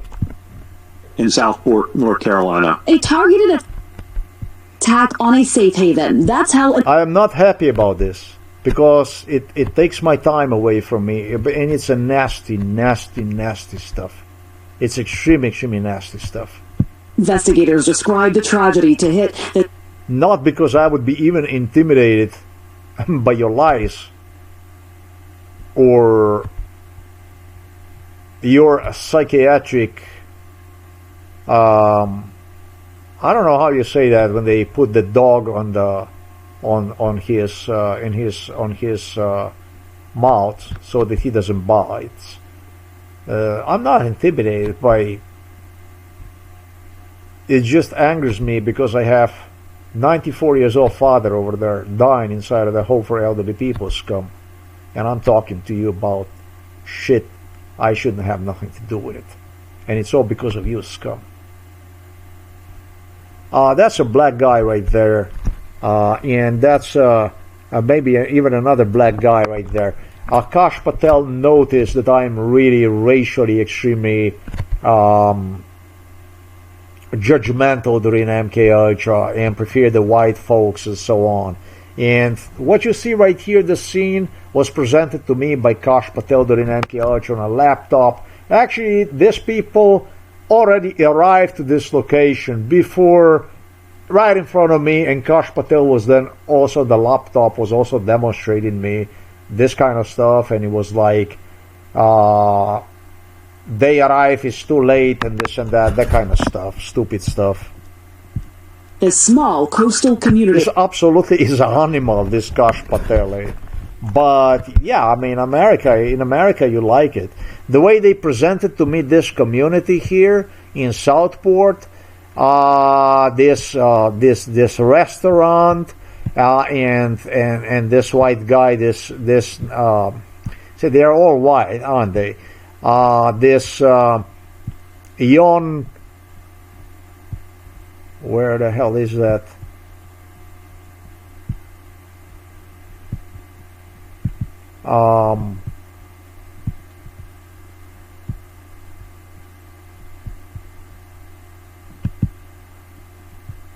The way they presented me this here was like this. This is important stuff that I did not discuss about it yet.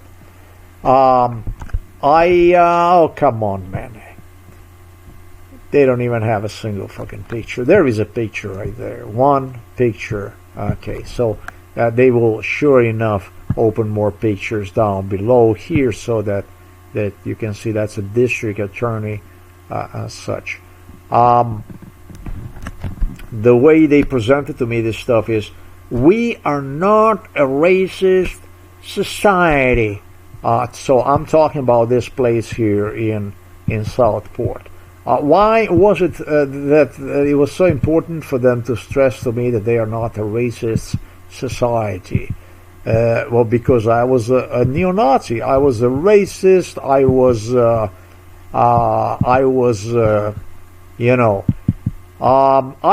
basically whatever this Slovenian Jew that I demonstrated you earlier needed to apologize. Maybe Ararat? What the fuck is the name of that in a New York state, that Jewish homeland, Jewish state, Ararat, where they would deliver me when I was 4 years old, boy, 4 years old child I was, when Josip Broz Tito would deliver me, and to torture me in front of the Jewish memorials in a New York state, on behalf of the on behalf of the American Jews, and on behalf of the Soviet Union, on behalf of the garbage that wandered from Moscow to New York, to United States of America. Josip Broz Tito had his own apartment over there in New York. That's the way you do the stuff?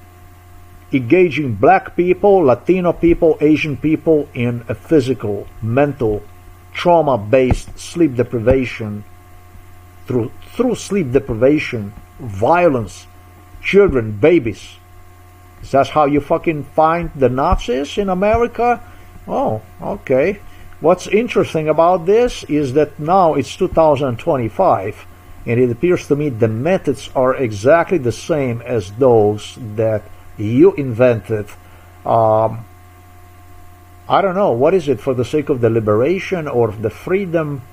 What is it, maybe Constitution, or what is it, the Bill of Rights? Which one is it? To secure yourself, the freedoms, the liberties, right, in America. That's why you were doing this stuff to me, no? I mean, at least I assume, I have no idea, but there's got to be a reason for that kind of stuff, right? So you're a tolerant society. This is not black. This is not black. This is not Latino. This is not Asian. This is nothing. You know what I mean? This is white. This is a white. This is an Anglo-Saxon, French, Scandinavian, you know. Man, when I was here, I had a feeling that this was just completely like you would be somewhere in Denmark or Sweden or Norway, not even Germany, I tell you. This is completely white, totally white. Beautiful place here, beautiful, really, really, really astonishing, peaceful, beautiful, just really a gorgeous place. I didn't have to fear much of the violence here. It was peaceful around here. Till, of course, John David was summoned, and when he reported himself, he was, yes, sir, yes, sir, yes, sir. And it was like a dog that wanted to get the job in 2003. Yes, sir, I'm in it. That time, actually, he was evil like a motherfucker to get the job. He was eager to get the job. And that's how he secured the job. That's how, really not violent guy, at least he wouldn't appear in my face to be violent. That's how he secured his job. Let's go to this intersection and get a little bit feel for the Southport. Look at that. This is not exactly what I have in my mind when I said those quiet neighborhoods, little houses. So I don't have to go to some residential area. No, they were actually they were actually like 14 maybe miles out. They were not exactly based inside here, inside of the port, maybe something like that. I have no idea. Maybe something in this area would be, and they would have houses like this. Yeah, they would rent the houses like this, wherever they would come on vacation. That would be like stuff I was talking to you about. Actually, let me see this here a little bit better. Yeah, I mean, maybe even smaller than that, but that's just about the girl that I demonstrated you earlier. That would be basically something like this. Her family would rent, you know, that kind of stuff, right? Maybe I'm on a target in the right street, maybe even, who the hell knows. Anyhow, really beautiful, tranquil place, nice everything, but you know, we're not like this. No, we're not like this. And that's basically, I was practically, not directly, but I was indirectly accused of, obviously, of being a racist, a neo-Nazi, etc., etc., etc. And so, because of me, it's this kind of crime that had to take place. It was presented to me in that way. You know, they didn't tell anything about what's going to take place. But this is not how we are here. We're not like this. We're not like you, in other words. Like you, son of a bitch. You're racist from Slovenia. You are a neo-Nazi over there from wherever. You know, that's what I'm trying to say to you. You know, they wanted to be different than myself because they're different and this is not the way they are. And they're going to prove this to the world. They're going to prove this to America. you know, that's what that is. Whatever was that climbing their ass so badly, I don't know what was happening to them. This finally reached the climax, as you see, in 2025 with a shootout. There it is. No. Well, I'll just use this kind of video here. The thin veneer of peace and tranquility which has enveloped this idyllic waterfront community was shattered last night by gunfire that came from the water. Right. The American Fish Company waterfront restaurant. So they had me on the boat also, where they were trying to convince me that they were doing the best. The AKA Aka Nigel Edge. We're talking about, of course, Sean Dubois, was tortured by the FBI. They have him on the boat. They have one of the FBI directors addressing the torture of the Sean Dubois in front of me.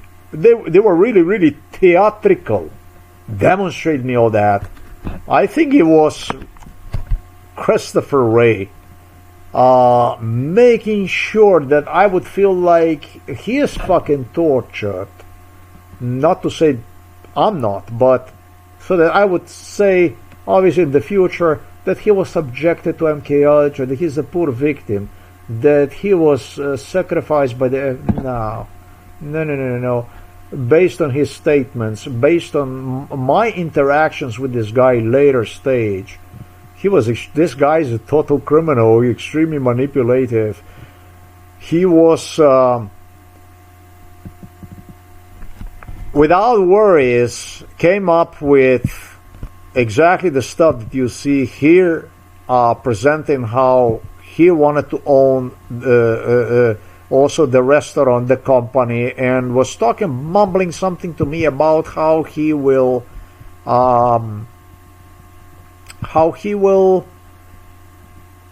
I don't know, explain about, there was some kind of misunderstanding, whatever the fuck it was, and etc. Yeah. No. So there's a boy right there. He had the surgery that you see right there sometimes in, I would say, must have been, sometimes in 2004. I gave him 2004 for this one here. And I think that's where he spent much of the time. If he was back in Iraq, maybe he was cosmetically. You know, such a big country like United States of America, the people can actually really, they really do the stuff that in other countries really they don't do. It's quite amazing.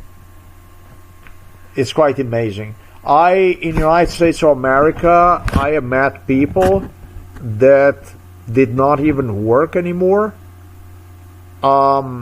because of a very, very unfortunate circumstances. They would complete the university, they would even get doctorates, scientists, and just as they started to work on a certain assignment at a position inside of the factory, they discovered there was one guy, a case like this, that he had a cancer and stuff like this, and what they would do is they left him, they allow him to keep coming to the company and also stay at home, and they would keep paying him salary that matched there was an Asian guy that matched the salary of the people employed inside of the company. They have a wealthy companies in the USA. They do all kinds of stuff that they don't do in other countries, that you would rather say it's impossible that something like this would be happening. And I don't know if they only do this through the case like mine. I actually believe that this is sort of, to me, this is very, for the young person to learn that he's got a cancer when he starts, does his doctorate and everything and stuff like this, and he learns that he'll not be capable, is not qualified based on his health problems for the position that he just got approved and stuff like this. It's a fucking terrible thing. And so if they do the stuff like this to help the person out emotionally to deal with this kind of stuff, this is okay from my point of view. But you know, when I think about it, they were doing this kind of stuff to prove that something is wrong with me. Then I feel a little bit different.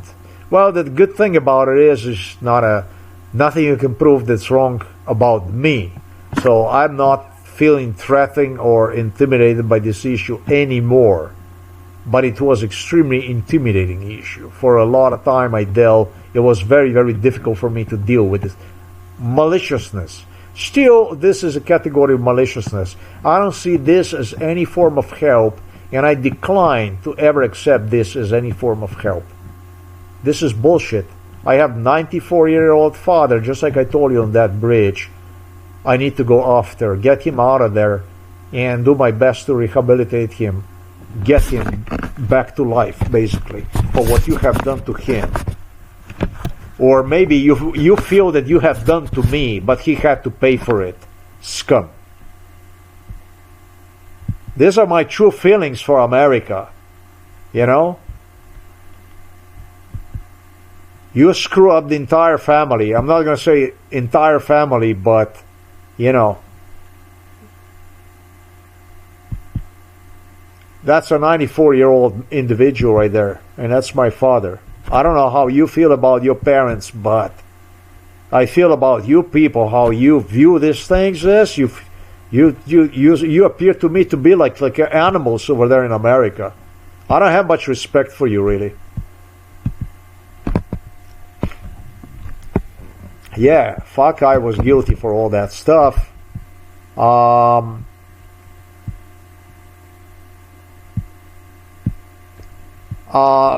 They have him on the boat and pretends like that they are teaching him, brainwashing him on how to do this stuff, which had nothing to do with the reality. Clearly, the guy was totally sober. Reports he was not drugged up. He was acting. He was not the first one who was acting. Reports of a subject shooting. Say many were tourists on vacation. The motive or intent is unclear. The thread that connects everyone who's a victim in this case. Okay.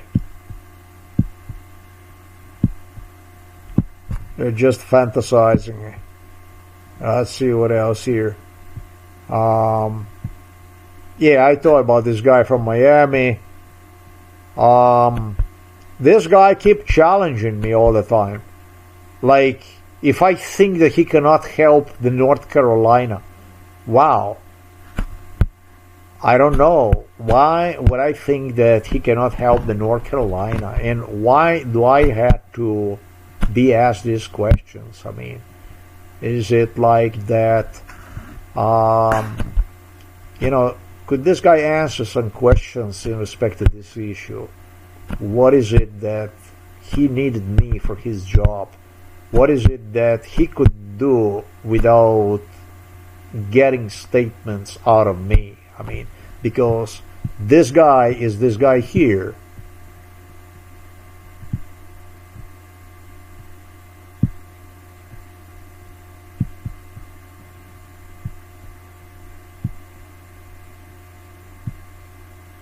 This is this shit here.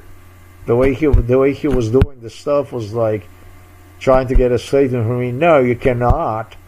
And so that he would gain the sympathy from Obama's and I don't know, Biden, and I don't know whom he wanted to prove himself. Maybe to Benjamin Netanyahu or somebody that would authorize him to have the money. I have no idea. All the fuck I know is that you're fucking crazy, and in a country like this, doesn't pay off to be. It's not that it's complicated. You guys are just fucking sick. It just comes to a very easy. Life is not so complicated, but with you, life is completely lost, scum. And the truth is you have no respect for anything. You're totally fucking disrespectful. For the last 40 years, you enforce the Constitution without recognizing one. You had no respect for the Constitution. You violated Constitution. You violated Bill of Rights. You claim to be a republic, yet you enforced not even a dictatorship. You enforced Zeo-fascism, Zeo-Nazism. You are completely indifferent from these people here I have described, from this garbage here that you see. It's about to fall apart any day now. We are totally identical to this garbage here. There's no point in talking about Republic and Constitution and Bill of Rights. I notice the people don't even talk about that stuff no more. It's Constitution looks like the hair on this guy. It's fucking grease dripping out of one. That's the country, that's the liberties that you secured for yourself. I mean, Jesus Christ. People, if you want to go to the United States of America, this is the stuff that you should know about the United States of America. You're going to say, well, I don't know how it is everywhere, but in the United States of America, the more ethnicities exist, the more the problems are. It seems like that there's no tranquility. It seems like there's no fucking peace. It seems like that people are disturbed in the U.S. It seems like that people just don't have enough time to work on their lives, but they must be disturbed, bothered, and screwed in the head with, you know, that, what is it, the U.S. government works only on one issue, how to make people disturbed, or what? Is that the purpose of the United States of America, or what? I don't get it. It's enormous waste of time.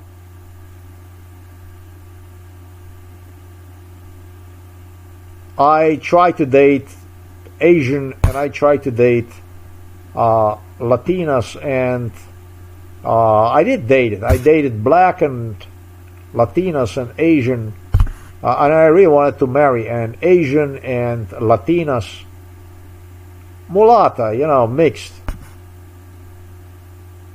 And I'm ashamed to say, even a Jewish girl. But, you know, the way this came out of, you know, what the fuck is the message that you have for me this in 2025? What is your fucking message to the world with the stuff that, through this video here? All I remember is one cute girl who told me, you're going to be talking about the stuff that nobody will understand, anything, and so on and so forth. That girl was an Asian girl. That's an Asian girlie. A very beautiful girl. And, well, the thing is that I'm not talking about the stuff that nobody would understand. You understand exactly what's going on. We need more real news.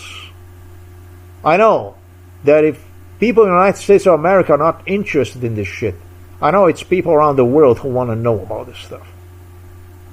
And I have no fucking idea where you guys are going with this stuff. Are you going to say that I'm a schizophrenic, that I'm paranoid? Good luck to you with this. This is fine. You can say whatever the fuck you want. It is true. It's your word against mine, except that I am proven as real.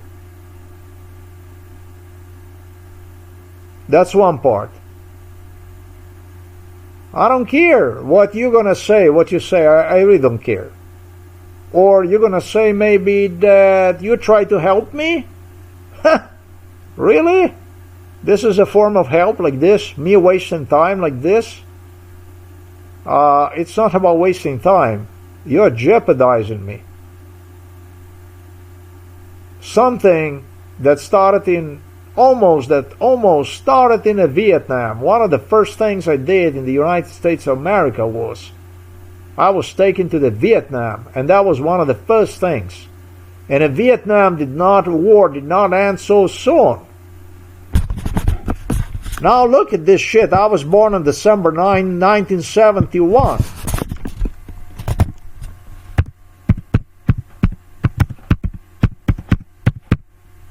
Just look at this shit here. It ended in 1975 on April. And I was born almost in 1972.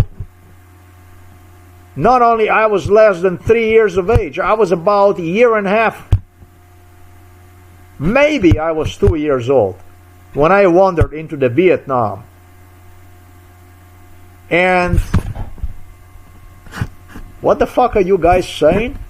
Did you have a constitution? Now I'm going to ask you, like a Negro, like a slave, I'm going to ask you. Like a total nigger, I'm going to ask you. Like a nigger that was in the chain, and like a treated like an animal, like those that you have used to on a plantains, whatever the fuck you were doing with them. Really? I'm going to look at you with the same eyes. I'm going to say to you, what the fuck is the Constitution? Because I'm a nigger. Total nigger I am. The degree of crime that you committed against me makes me feel like so weird when I consider that you have some kind of constitution in the United States of America. You are like a fucking aliens to me, motherfuckers. You're like that you just landed in front of me with a spaceship, and you come out and you say to me, welcome, it's 2025, and you pull the paper out like the one that Christopher Columbus pulled out and say, this is America. And you say, this is Constitution, and I come to you and I look at you, I say, what is the Constitution, sir? I mean, you don't even understand how you make me feel with your stuff. But for the last 53 years, you didn't have any kind of constitution. Your laws are fucking stupid. They're funny. You say, you can't be a president unless you're born in America. Really? You have all kinds of stuff like this, and you talk about some kind of you can take away from American citizenship and stuff like this if they're naturalized citizens and stuff like this. Really? All that kind of stuff. You can do anything you want to do in this America, man, because you got a laws and you got a constitution. And then I come in front of you, like I said, like Uncle Tom. But not Uncle Tom like the one that he was screwing his own people behind his back, whatever, behind their back. But, like a real, just picture me for a moment through a person that is just doing nothing other than this, like, that's got no fucking expectations in this life.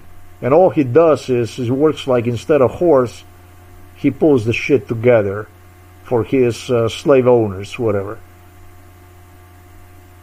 He doesn't know anything. I get fucking brain dead when I think about how highly that you present yourself in front of the world. This FBI, yes, we got the FBI, we got the laws, it's anti-Semitism, we got a constitution, and we got a Bill of Rights, and this and that. Fuck you. You have nothing, motherfuckers. You don't even have me. The whole trick comes out about who the fuck you are.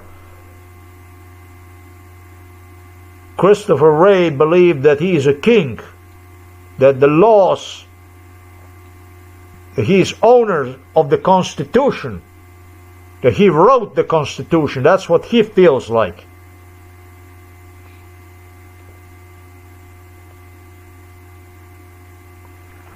I don't know what else I would say to this.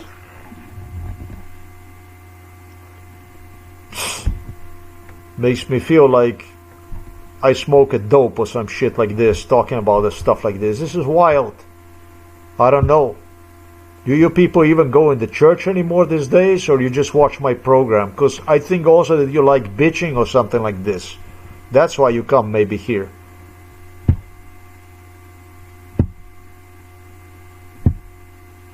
So I don't know what to tell you, but this is just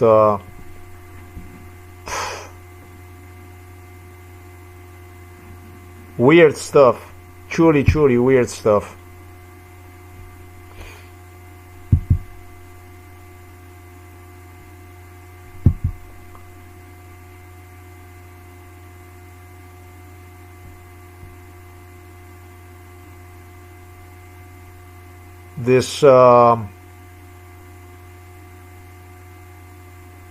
This guy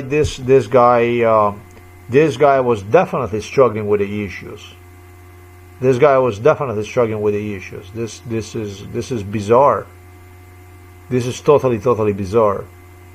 The thing is that I had nothing to do with his issues. That's the thing.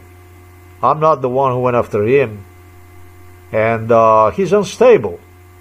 He was unstable. He had his dream. He wanted to do stuff. I know that he wanted to do the stuff. I know that he struggled with his health. I know that it was very difficult.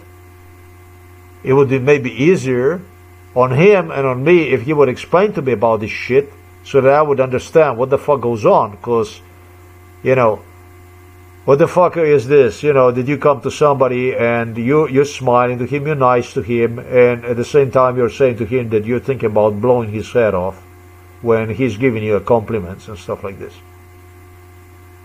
You know, what kind of stuff the fuck is this? You know, this is not really what you want to do with somebody that is drugged up and tortured and humiliated and stuff like this, unless you want him to tear your head off. You know, this is fucked up, really fucked up. I don't know what you expected out of this Southport incident from me. It's bizarre. It's totally bizarre.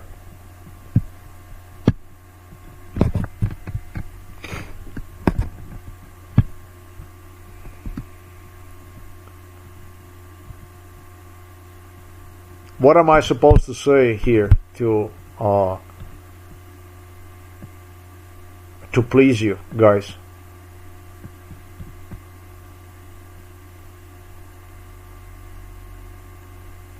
Because I'm not saying this to please you, but the way your attitude was during MK Ultra is like you presented every shit like a favor to me, like you know, putting this shit together. It's very difficult to understand what you guys really wanted from me, because there is not a fucking thing you can prove that something is wrong with me. I mean, you're proving the point that it's more than 80 years since the World War II ended, and the point that you're proving is, whichever way I look here in this stuff, this is just you know,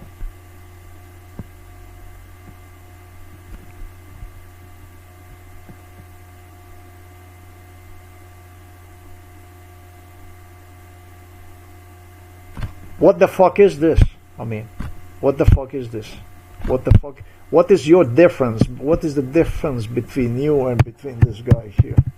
What is the difference between you and between this guy? Is there like a difference between you and this guy? In my case, what is it?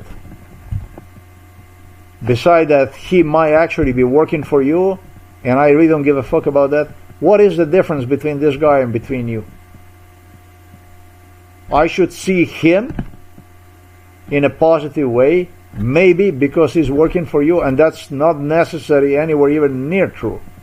You did brainwash me with this kind of issues.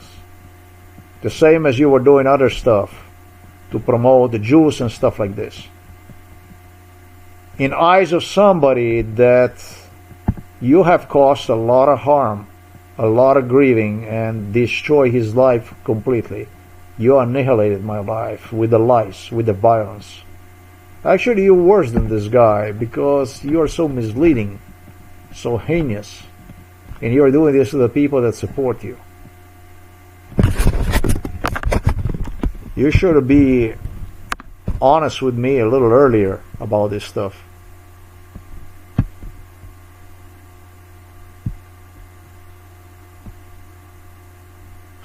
This is you know, simply a good report about what you are up to.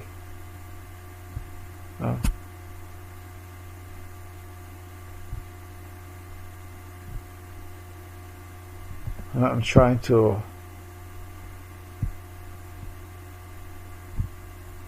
Spaka. Fall, my 25th book, Counting Miracles, was released, and I've been humbled by the heartwarming responses that I've received from readers all around the world. Writing the novel was an absolute pleasure for me, and I'm so thrilled many of you have read it, reached out to me, shared it with friends, shared it with your family.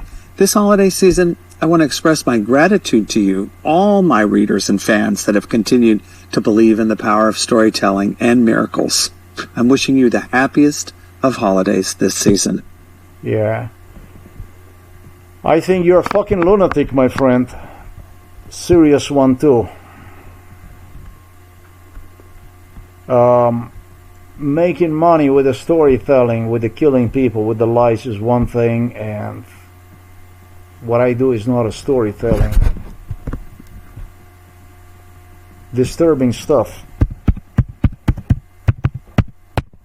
Totally disturbing stuff. Sick shit.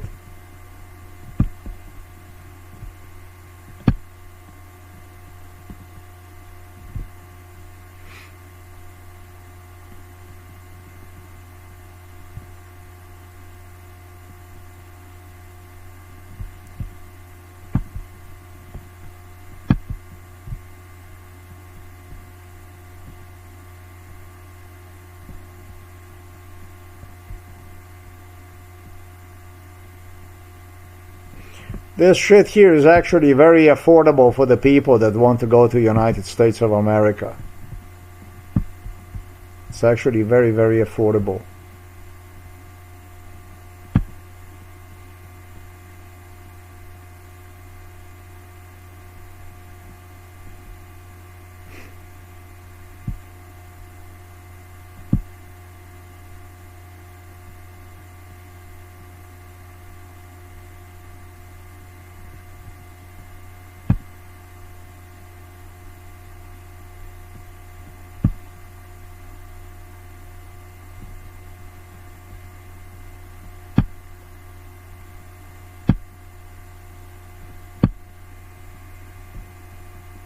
This video because it's other people out there and you might not have a courage to tell the stuff they have done to you, and it might be just deciding about your existence.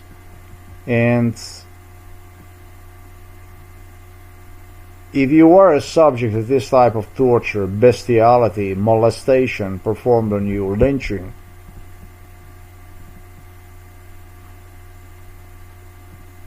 telling the account, giving the account about like the one I gave, absolutely sets you on list of credible people. Unfortunately, that the corruption handles a justice system on all levels of the government, including the international one at the United Nations. But a day is going to come when eventually they're going to have to bend down and allow law enforcement to become a law enforcement. We don't have any kind of law enforcement. We have criminals enforcing their laws, whatever they want to enforce. Obviously, you were able to see how many times they were trying to portray me as a schizophrenic through the days, beginning with this Mitzach, brother of the Mitzach.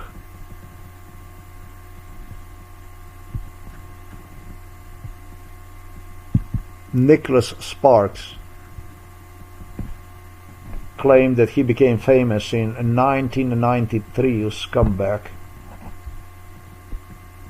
Remember what the fuck you did to me?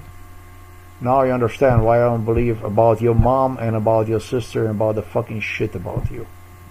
And I also don't give a three fuck about you. Yeah.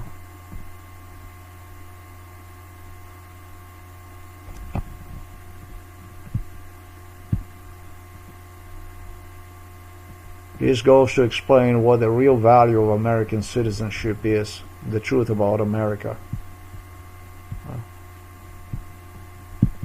Then you get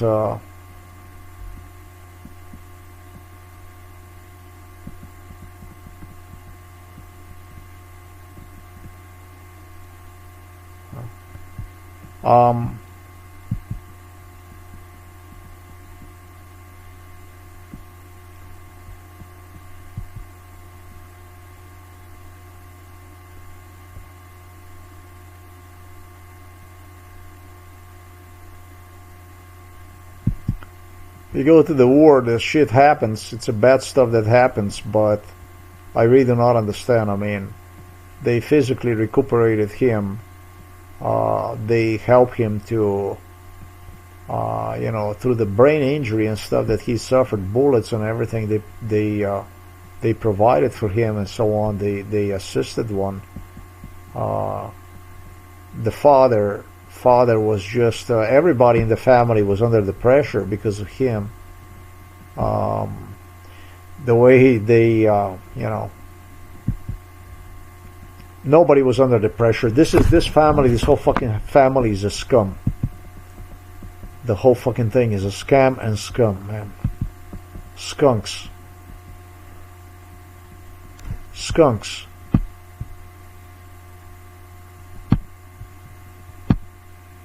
Yeah, it is. It's a really beautiful place. This place here. It's truly a beautiful place. There's absolutely no doubt about it.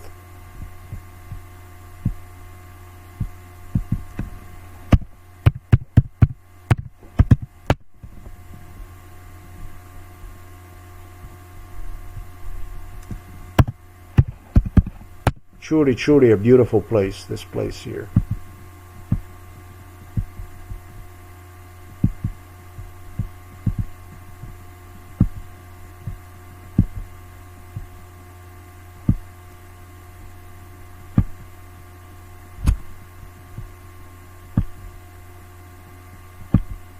That's the other bridge. There's only one thing about this stuff here that I fear. Why the people of the Carolinas are so destituted.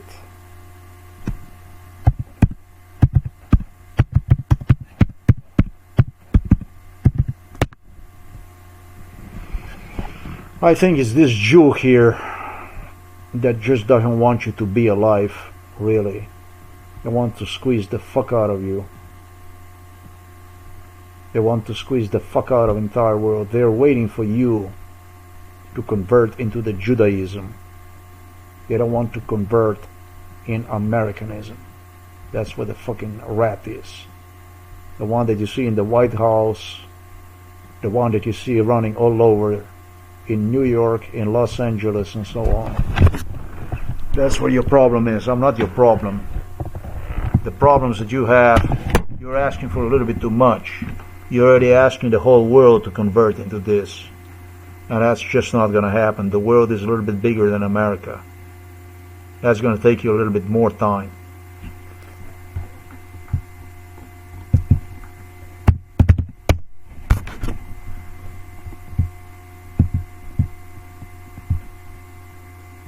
So, when I think about this guy here,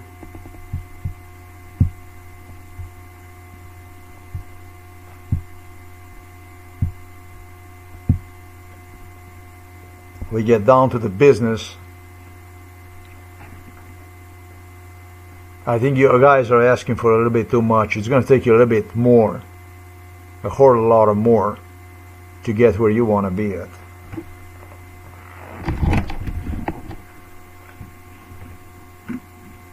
I think you took a big bite, big one. I think you took a big bite, huge bite, that you think you're chewing the whole world along with you.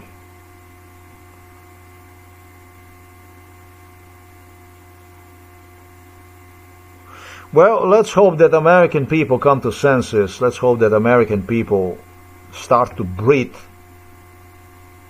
the air in their lungs that is known as true. That they're not going to be based anymore on a terror, on a fear.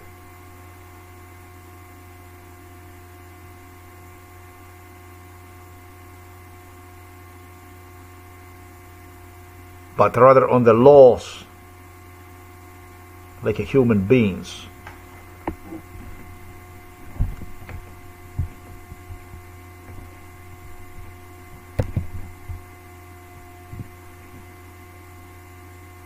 What it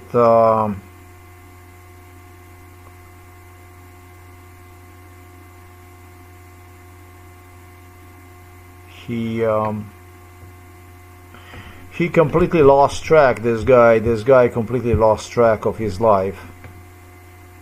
Things were just not coming for him, and he wasn't the one. It was the state that handled his life entirely.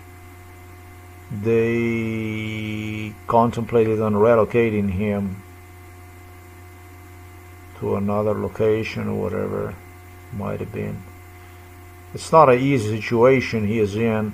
He's actually really probably struggling with the mental issues, and maybe he's not. Who the fuck knows? Those would not be mental issues pertaining to the shooting or anything like this, but those will be the issues pertaining to the... Did you folks notice that they don't even show the videos anymore about the shooting and stuff like this? Did you folks notice that those are acknowledged as inappropriate for the public? Did you folks realize that they are not showing actual footages of the shootings and stuff like this? That they are just showing shit, and public is forced to take for granted whatever the fuck they say? Did you people notice that? It used to be time when they would demonstrate that, and then they started to claim that this is just too much for the public to handle and all kinds of stuff like that. And it's bad for underage and all kinds of stuff like that. That's actually threat to society for the one to watch, have ability to watch type of videos and so on. You know, is that the country you want to live in? You want to live in a fucking country like this? Somebody talking about fucking constitution and shit like this? I don't think so. I don't want to fucking think about a country like this ever again. I already uploaded the video to the internet, and I don't know, maybe half an hour earlier I decided I'm gonna actually see this American Fish Company, and finally did what I was even told to do. So this is the place where I was delivered as a child already, by Bill Clinton, by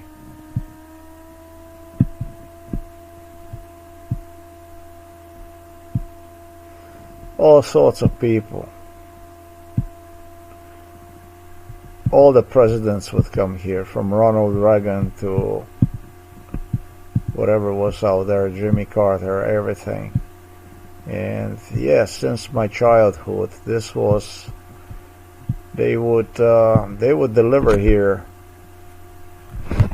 I assume, because I was here with the Soviet presidents. I was here with, you know,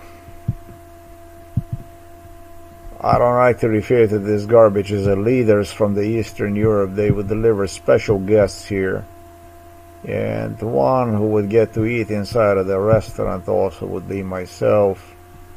I hope I did describe the owners of this restaurant. The owner of the restaurant, given that this is not a chain of the restaurants, I have no idea what you have up there. In the end, either a manager, owners, whatever these people were, so white Americans, German, British, whatever, Scandinavian looking,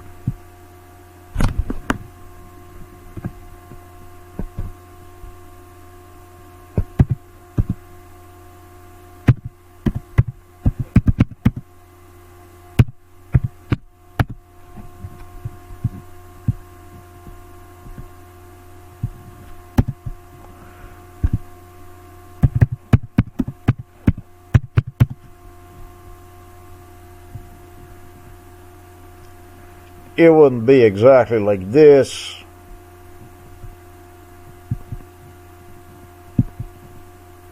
But the man before he retired, if he ever retired, maybe he's still there. Not exactly as this here, no. I hope it didn't get that bad.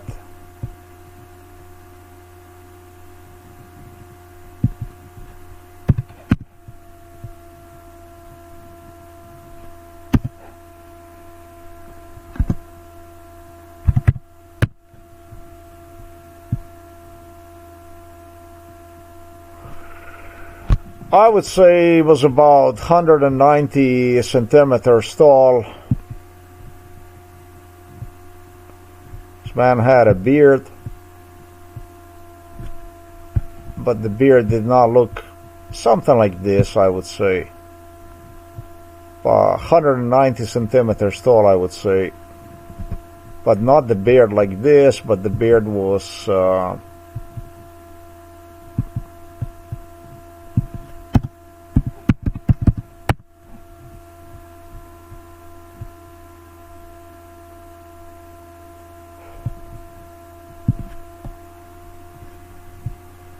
more look like this. His wife. I told you about the daughters and stuff.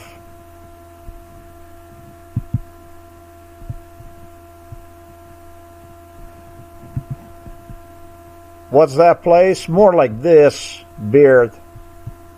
But shorter. Face, I should say. Let me see.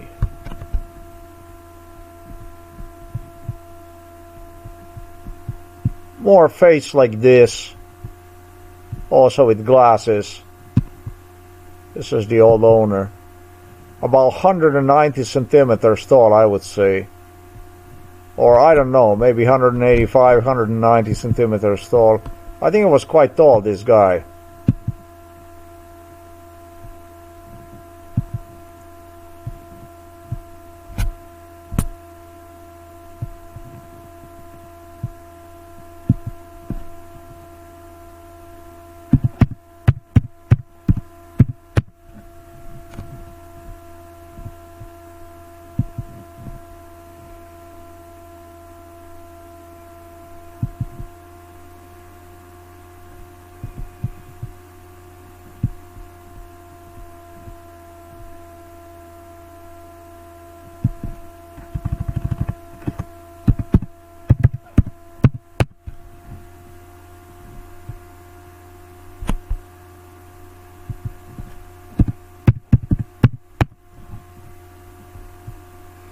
Now that guy more looks like the other guy under the German. There is no difference, basically. I don't know. Doesn't really matter. These people are always happy to see me. This is what I was delivered since my earliest childhood. And this was a place where I would be delivered after severe torture would take place. Long torture sessions, and before repatriation, before returning me back to Europe, they would deliver me here. This will be a place, I think they would deliver people like Josip Broz Tito, Soviet presidents, Soviet apparatchiks, Russians, I should say. I don't know, there ever was Soviet people traveling around. These were Russians that would travel around. I mean, unless the Russians would take somebody with them or something like that. I have to go and see that stuff. And I think what they were doing is they were taking them on a charter trips, on a fishing and stuff like this. And in between, they would keep me busy inside of the house. Everything under MK Ultra, never ever less than MK Ultra. You understand? Never. I was not tortured here at the beginning when I was a child, but once I grew up, I was also treated like a neo-Nazi. I was also, once I grew a little bit, I was also listed as good as neo-Nazi and also tortured in this place too. So then you have these people here, this American company, this stuff here. This is just this, if anything, these are more like a ruthless people that would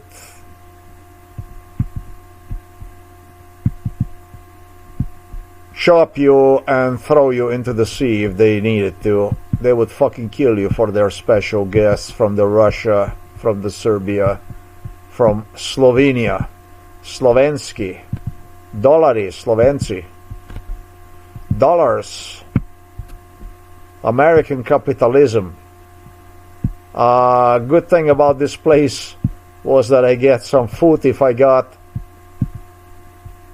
whatever. They mostly loaded with the garbage during MK Ultra.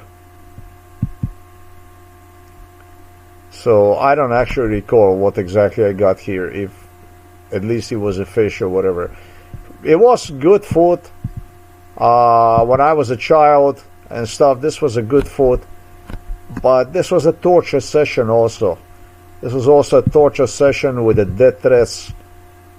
Right there. And did you see this American company? I don't know what the fuck to tell you. This was a reward before they would return me back to the Europe when I was a child and early teenage years. And then they would still deliver me here occasionally for torture. These people are enormously a lot involved in it. Yeah, that's what I can say to you. This is a place where American presidents died. I bet the food rations they would give me were enormous. And I was crazy about their food, and once crazy about their food. I love fish. Whenever opportunity I would have, I would eat fish. And so that's exactly what this bastard owner realized, that the food was good to me, that smelled good, and so they used that to expand torture also inside of the restaurant. They had view, talking about American presidents and American politicians, with Americans alone, on me like an animal, really.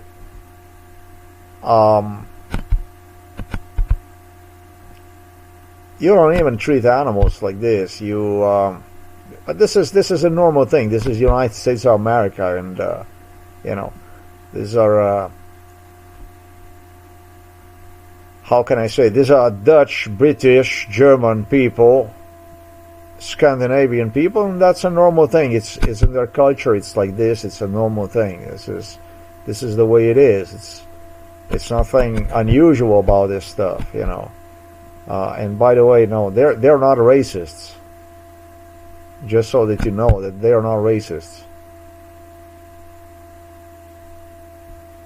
That's what they figure out. It's not racist if you kill somebody on behalf of his country or on behalf of the country where that controls their country, and it's not racist if you kill somebody that is not German as a German, and it's not racist if you kill somebody that is not British as a British. That's not racist. This is all normal. And by the way, this didn't exist because this is MK Ultra. That's what this is. They had clowns also posing me with a smaller restaurants, claiming me that they're gonna fuck me, that this is not even their place, that this is not their location, and all kinds of stuff like that. You know, that's what this is. I don't have a good memories.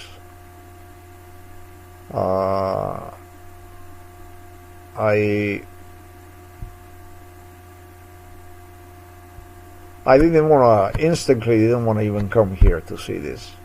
I don't want to see any of this stuff, really. This is just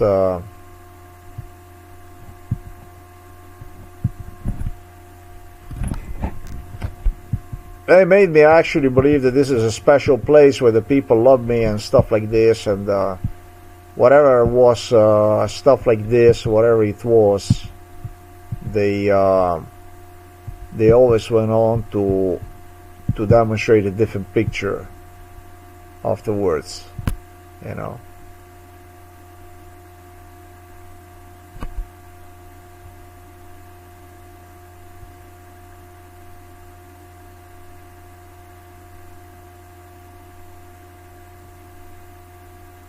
Yeah, well, I don't know what to say about this stuff.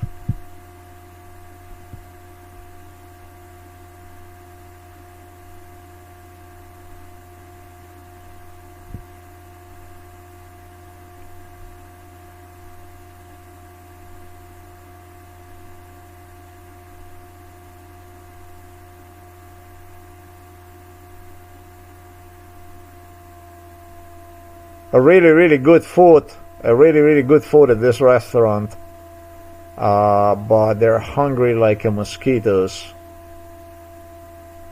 for any customer they could get.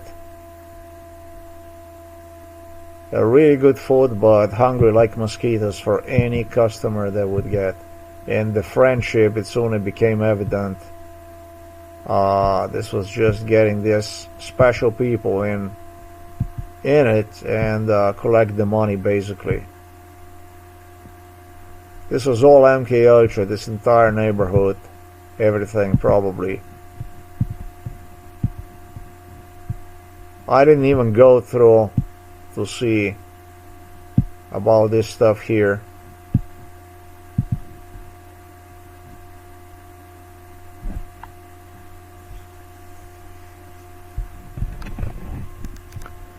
This was like the last place, this place here that you see. This was like in the whole town, in the whole city of the Southport. This was like the last place at one point in time where they would still welcome me. Oh, because there was a food, right? So I practically grew up inside of that restaurant a little bit. I did with these people. They would keep me around a lot. These people would also keep me around a lot. Where the hell are they? That where I was at right now, the blue stuff right there, the building, they had a good food. I mean, how can I explain to you about all this stuff for me to properly explain to you this stuff here? Was it this one? This is also a restaurant. This is not such a good looking restaurant as the other one, but there was also a old man that would prepare the food, and it's probably impossible to understand this. It's probably impossible to understand for any of you these issues, but this is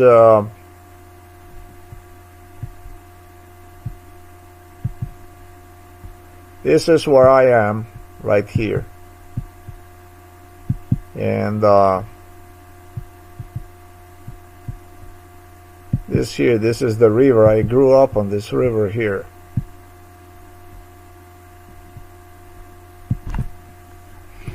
I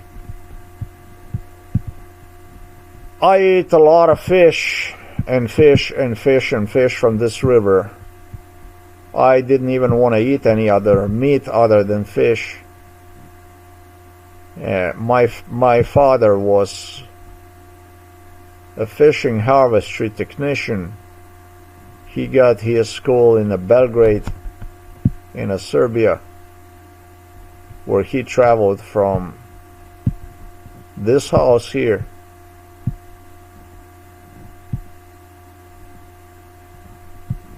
As a very young boy,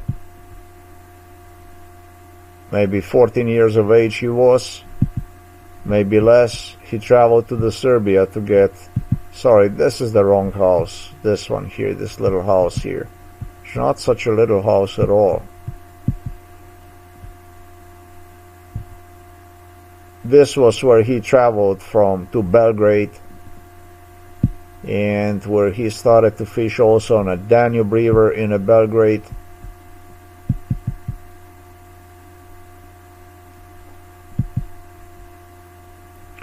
Before taking entire fishing harvestry in Slovenia. He was in charge for entire Slovenia for the fishing harvestry. Trained other people. This is an old man, and back then the fishing harvestry was completely a new science to the Danube River here. He attended the school here for the fishing harvestry. They had he had a friends from Serbia. He had friends from Hungary. They would also come to educate themselves, because this is all Danube area river. Croats, all kinds of people from Yugoslavia, even from Hungary. They would have people maybe Hungarians from this area, northern area of the Serbia that used to be populated with the Hungarians.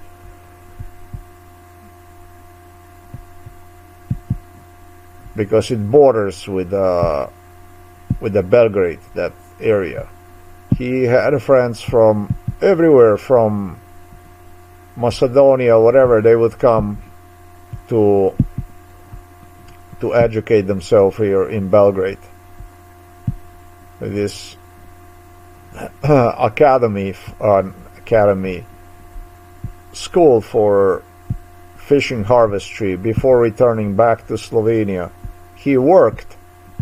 He didn't know there only. He was also on other locations. He spent a lot of time in Serbia, my father.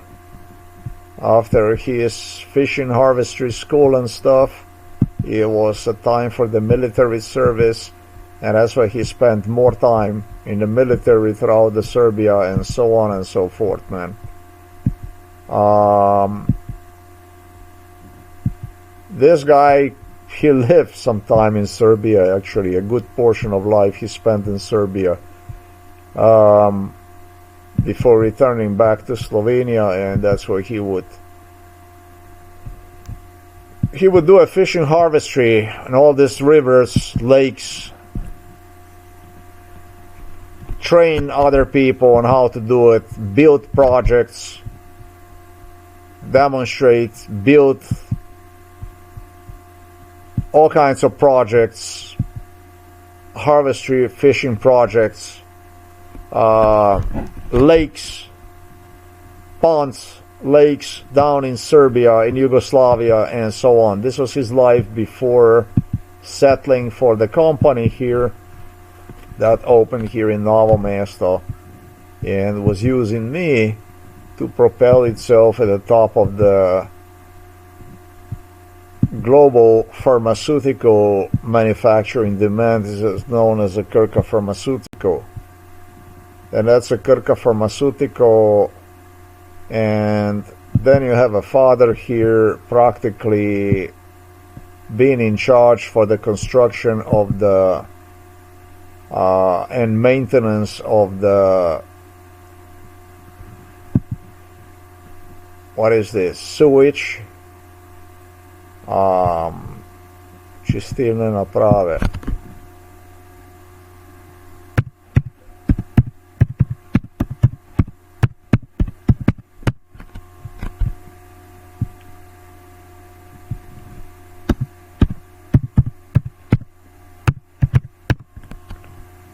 For this entire facility. This is a big facility. It's a big company.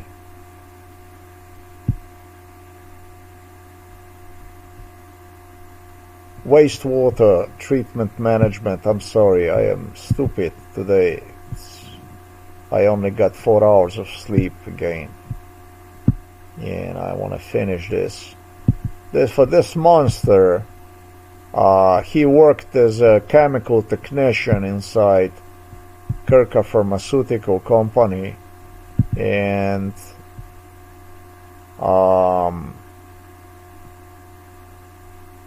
besides working as a chemical technician, he was just upgraded with the education. He upgraded education to become also a chemical technician.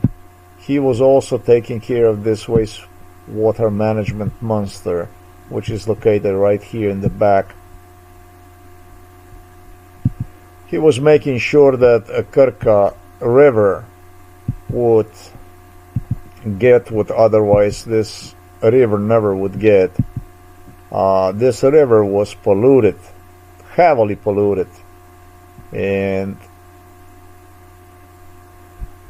he was a person who break balls to company in the city known as Renault. He went after Renault. He went even after Kirka Pharmaceutical, where he was employed. And he continued to imply the importance of the environment, cleanliness. Kirka river was polluted. There was stinking stuff that rolled down the river. That was, people probably don't even remember anymore, but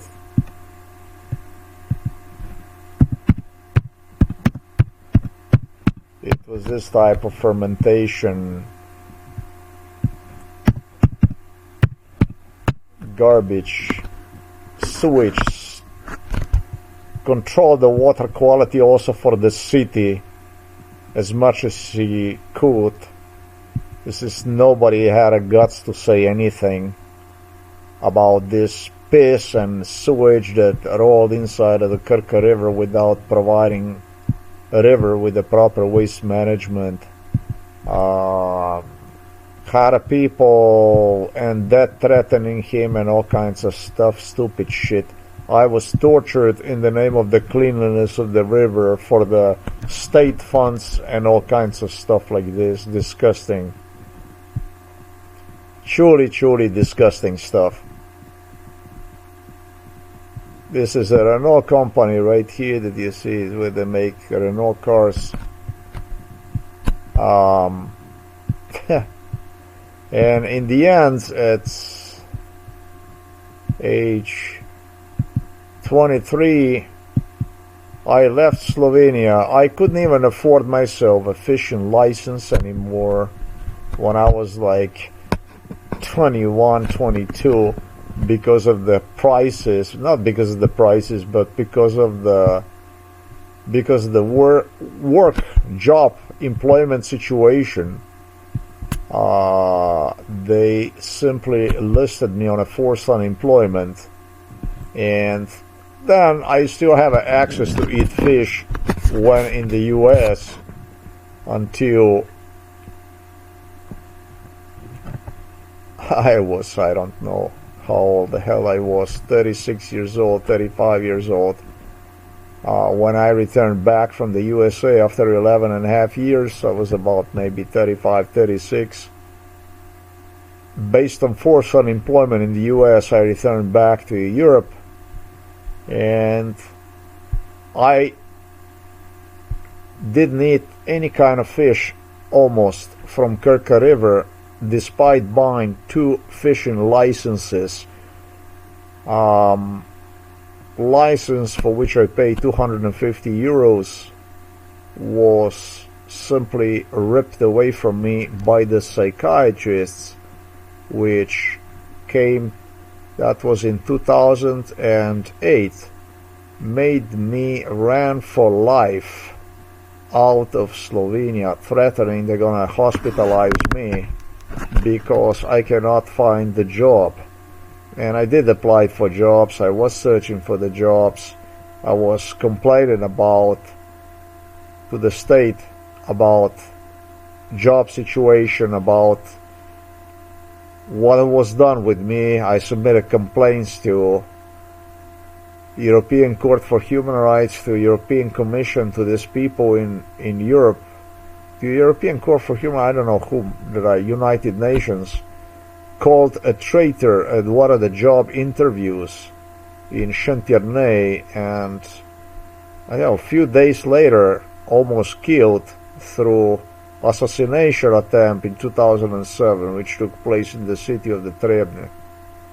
That's what this shit was. This was this license in 2008. They just collected the money and laugh in my face, this fishing association. Well, practically since 2008, not practically, but since 2008, maybe I ate 2-3 fishes out of this river. This was when I went with the father before they threw one into the home for elderly in 2022. I took one fishing, and that's all there ever was. So how many years is this? Slovenia did all they possibly could to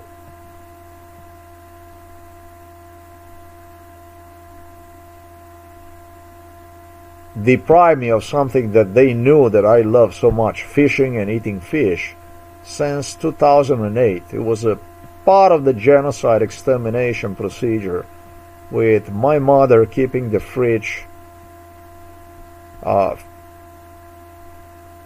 with sardines, the cheapest fish, sardines, and some other nasty fish also, that is. Sardines is not even so bad. It's just that stuff that I have gone through with a neighbor right here across the Krka River, where I am located at, literally insisted me that he would keep the lights on at night, and demonstrated me camera right in front of our house here. The neighbor here, Jovanic is his name. He has a camera guaranteeing me that if I'm gonna come anywhere even close to the river, he would be taking photos of me and sending them to a fishing association and stuff like this. And with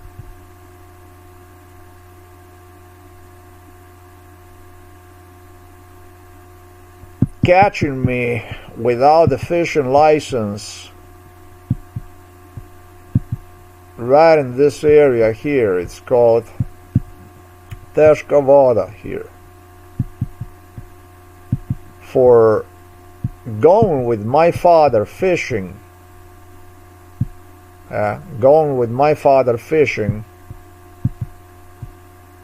and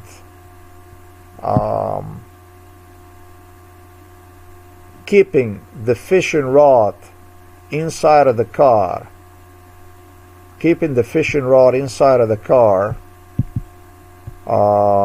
was the reason to issue me car, which was 50 meters away from the water, without given me any kind of proof about me stealing fish, anything. Gave me a penalty of 200 euros to pay.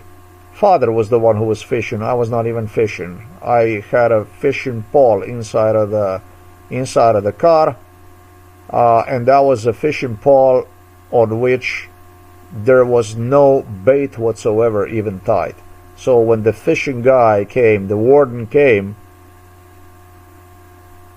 he was surprised because there was not even a lure on that fishing pole. He was completely insane about that stuff, and he wanted that he's gonna prove that I stole the fish. And so he issued me a 200 euros penalty That was in 2010, which knowing that I don't have the job, that I have any kind of employment, that they did not allow me to exist. This is Slovenes, Slovensky. These Slovenian swines tortured along this Krka River, entire Krka River and Sava River and so on, all these rivers during MK Ultra, death threatened, all kinds of stuff, and at the same time suggested that if it will be something they will come and tell. If this is obviously this is going to be internationally recognized, it's going to become recognized by some other country, then what they will do is they will come to my rescue. This is a Slovency. This is a scum. I don't have anything else I would say about this stuff. They ran a barometer of the political barometer here in Slovenia, just like everywhere else they run. They run bullshit, not a political meter. They make people believe which politician is more popular. And you have two politicians, Janša and Golob. And it's showing that people are in favor of Golob more and more. Janša was a UDBA individual also, just like Golob. Same fucking shit is this stuff here. This is sojenje proti četverici, you see. This is what this garbage is. It was involved since also my childhood. And if they cannot kill you, talking about the Slovenian people, Slovenes as a nation, if they cannot kill you, if this gets certified, that is certified, I mean, you know, start to investigate this stuff, if they cannot get you killed, then it would be this guy that would get more votes. You know what I mean? If the things don't look good for you, and then they go with this guy. But the thing is that both of them work together, because these are both UDBA killers. This is typo slovenska demokracija, you know, the Slovenian way. This is a Slovenische Heimatdienst. This is the one that hated. This one here hated the Austrian politician from FPÖ.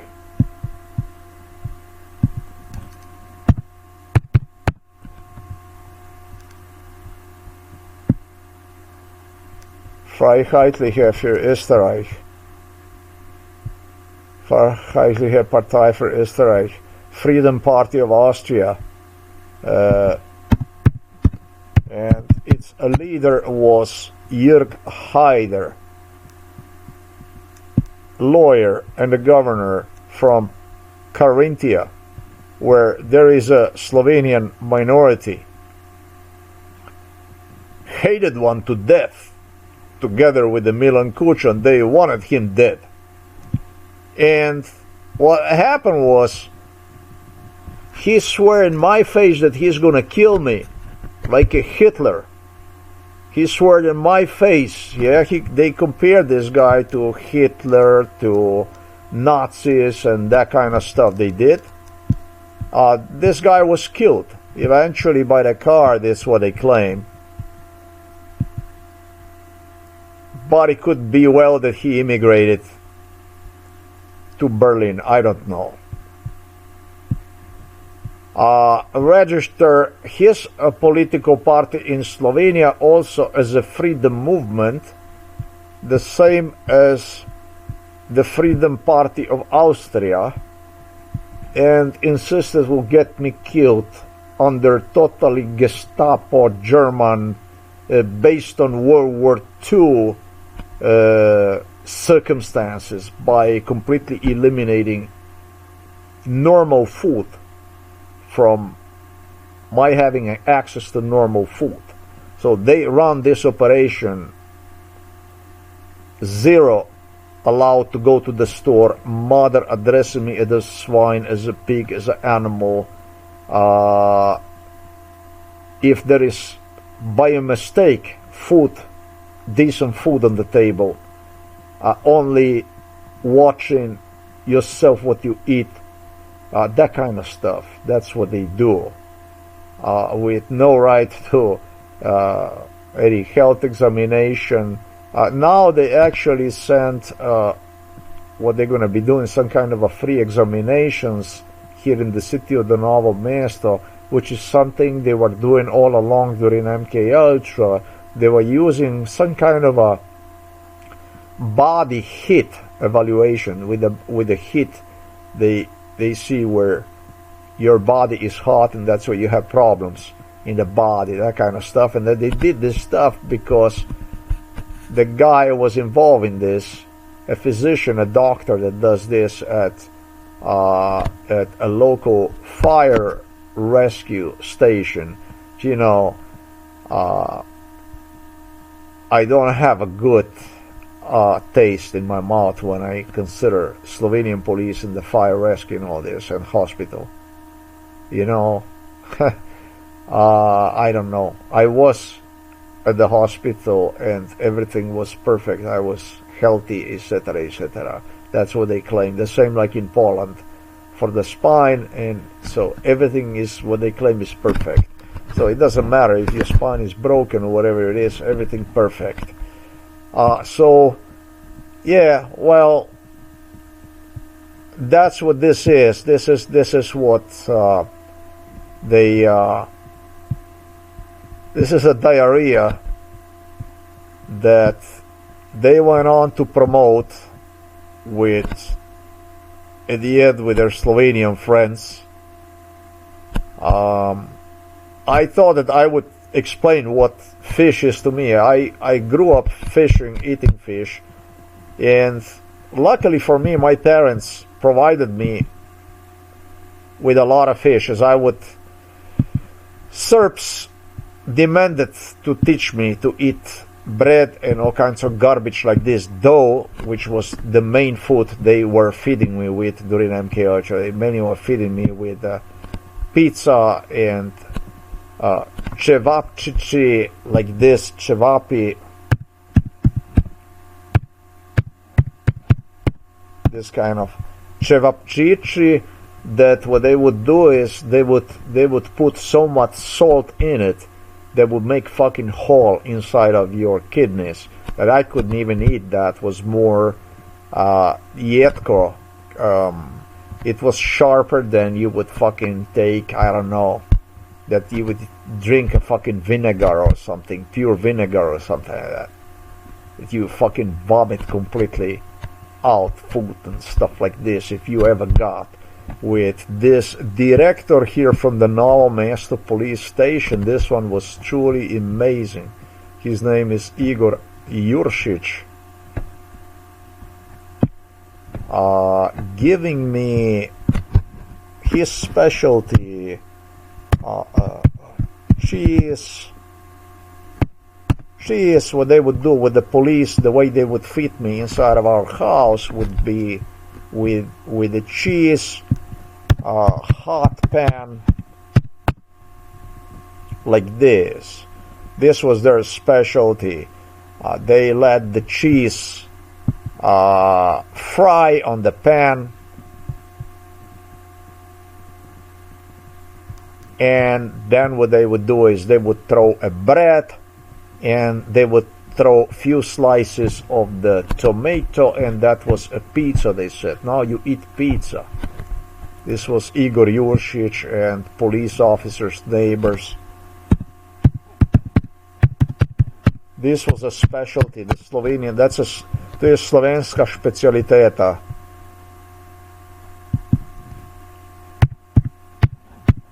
To je po slovensko hrana. And at the same time, they would talk about how much chicken meat do I have to eat, meaning they audio recorded themselves. And seldomly, they would also serve me few grams of chicken, obviously to video record themselves. This is what went on inside of our house. This is the stuff they enforced inside of our house. And most often the food was burnt French fries in the pans that were old, rusty, fucked up, with old oil and stuff like this. To su slovenske specialitete, to je to. To je bila MK Ultra specialiteta. That's what they fed me with during MK Ultra.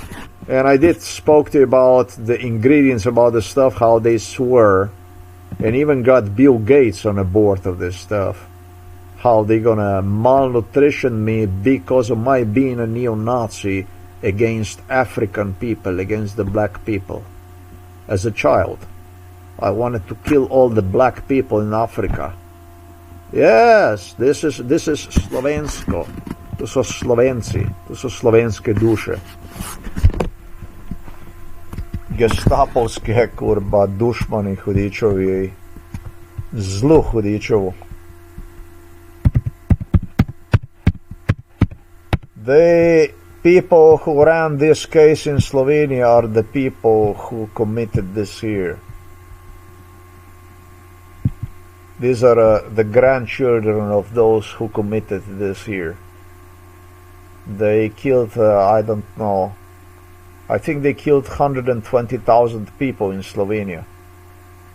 In a country of 2 million people, after the World War II, they were killing people left and right, massacring people, throwing them in pits. Partisans, the liberators did this stuff. The Josip Broz Tito partisans.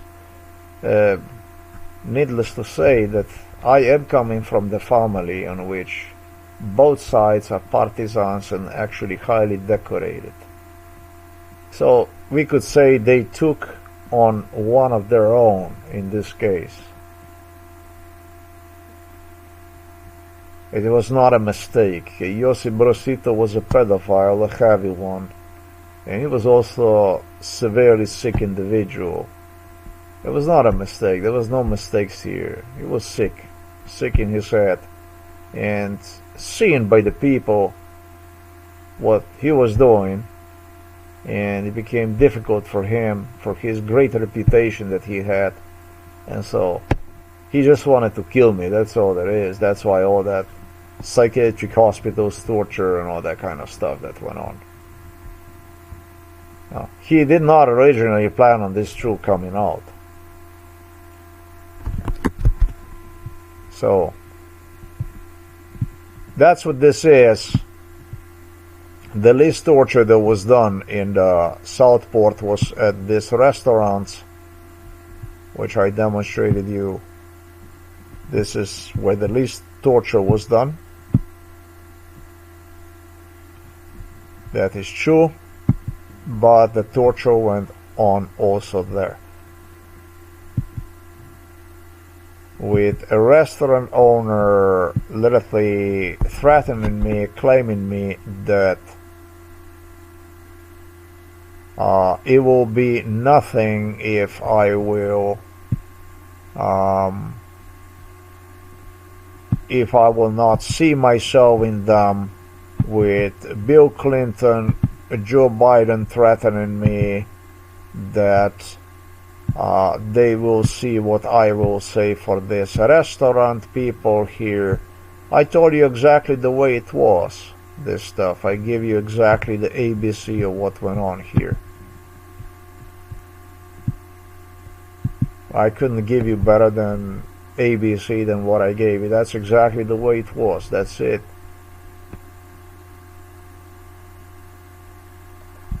They involved this entire neighborhood here behind the restaurant into the torture. Based on which I guess that these people then cashed money. And I even got fish to eat. Whatever leftovers I got. This was the most generous place when it comes to the food probably in the United States of America, this place. This is why I would still get food, I can say. They fed with the garbage, with the pizza garbage in the USA, a lot shit garbage, dreck, basically.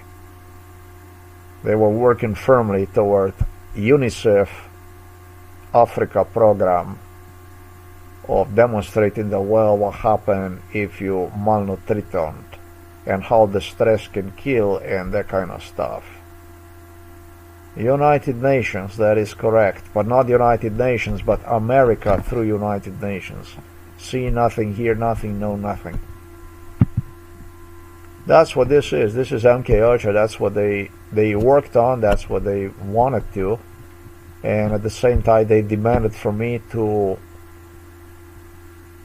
keep in shape, giving all kinds of smart advice, you know, a good advice they give.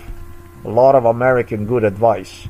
They were coming here to Slovenia to see if I am dead already or not, and how much more is missing together with the British royals. They keep giving the company, negotiating here with the Putin, with Chinese also, with everybody. They keep the matter alive because it was one of the biggest case ever, and not MK Ultra case, but the biggest human bestiality performed. This is no fucking MK Ultra. This is a bestiality. That's what the hell this shit is.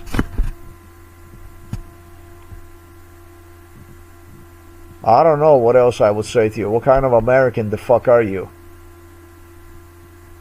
Did you contacted me? Did you make any efforts to contact me? There's numerous ways to contact me. Numerous ways to contact me.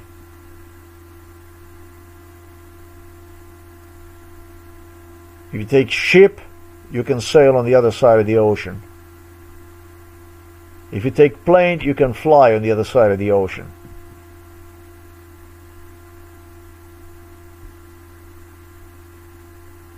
Nobody in the United States of America, when I was there, made an attempt to save me. Nobody ever interfered with trying to wake me up or trying to revive me or make me disappear and assist me with, you know, do absolutely anything about it. I was in the United States of America. Don't forget, I lived there for 13 years in the USA. There was nobody that would come to me and wanted to talk about this stuff. You don't fucking tell shit. 13 years I lived in the United States of America where they enforced torture, MK Ultra, and hijacked overseas. Nobody came to meet me and say, hey, you know, you're gonna tell people whatever the fuck you're gonna tell me about it, what I'm gonna say based on what and this and that. This abuse of Joe Biden, of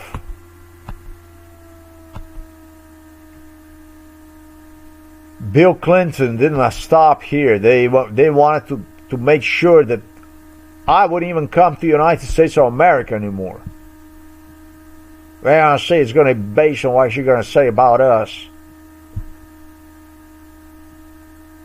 Hopefully we don't see you then coming back to the USA and stuff like this. So this is the Americanism and so on.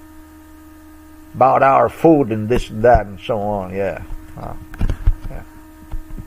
Yeah, right. You're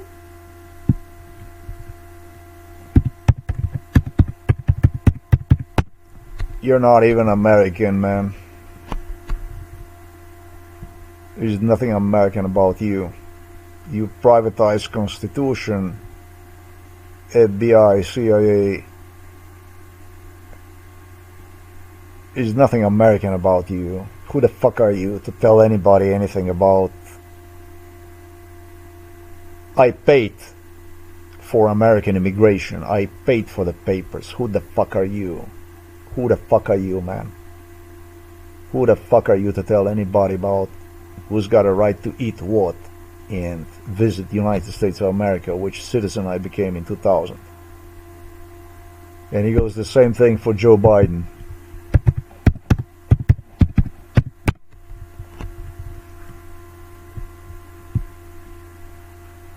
Just wait, motherfucker, when I get you behind the bars.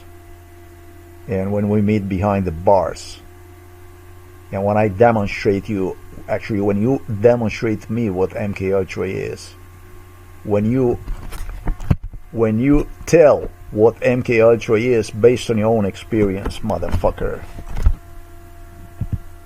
You fucking nobody to tell anybody about who's got a right to come to America and what kind of food to eat. You didn't even, in your lifetime, you murderous scum, in your lifetime, you didn't pay a single fucking bill. Did you realize that you build your entire crime, American political agenda? Did you realize that you build your entire life based on lies, based on crime, against the Constitution, that you engage in totally violent, illegal, criminal, anti-constitutional activities, that you enforce torture even against American citizens? Did you even realize, scum, that you didn't buy yourself in your lifetime a piece of bread, that you did not earn with your own money a piece of fucking bread? That everything that you accomplish in your life that you have through theft, through robbery, in my case robbery of life. Did you even realize that?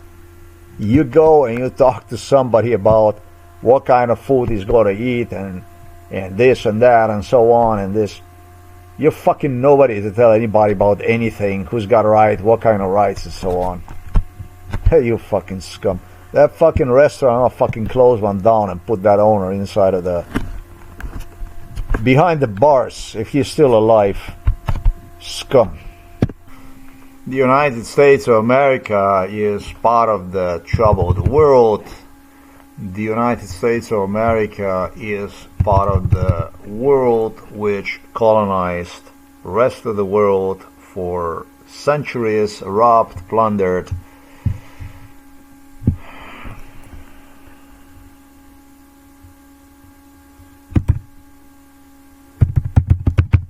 Under what was known as imperialism, colonialism. Here is the map of this phenomena, and there was practically no country in the world that this countries right here that you see did not plunder, brutalize, exploit, dry suck.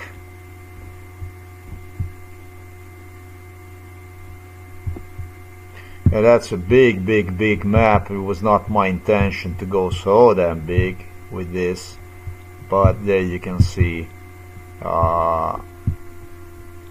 who plundered. Anywhere from Portuguese, Spanish, French, German, Dutch, Danish, Norwegian, British, Swedish, Belgian, Italian, Russian, Polish. That one here, what it says Chinese, we're gonna leave that stuff out, but also Japanese, Austrian, Ottoman. The rest I don't recognize as legitimate, because it's just equaled with something that has no connection. China was a British colony, as you all know, and so was India. Entire Africa was colonized, and so was South America, and so was Asia by the Europeans, none other, Westerners, Germans, British, French, Italians, Portuguese, Spaniards, and Scandinavians, and the Dutch, Hollanders. And when people like this travel around the world and are trying to make a difference, and the difference is the influence that they try to spread, and people reject them based on their American past, based on their colonial, I should say, past, based on their history, where they are coming from, history, the violence. Then it's extremely, extremely welcome to have somebody like, little Boštjanek from Slovenia, and present one as a Hitler who is trying to exterminate Asian and African and South American children through malnutritioning. So this bait that Americans threw to the world, it was a big deal, you know, this kind of stuff, because Americans wanted to approach other cultures, other continents, other countries exploited by imperialism, exploited by, so when I say Americans, that's basically white American Dutch, white American British, white American German, white American Scandinavian, white American whatever, French or whatever.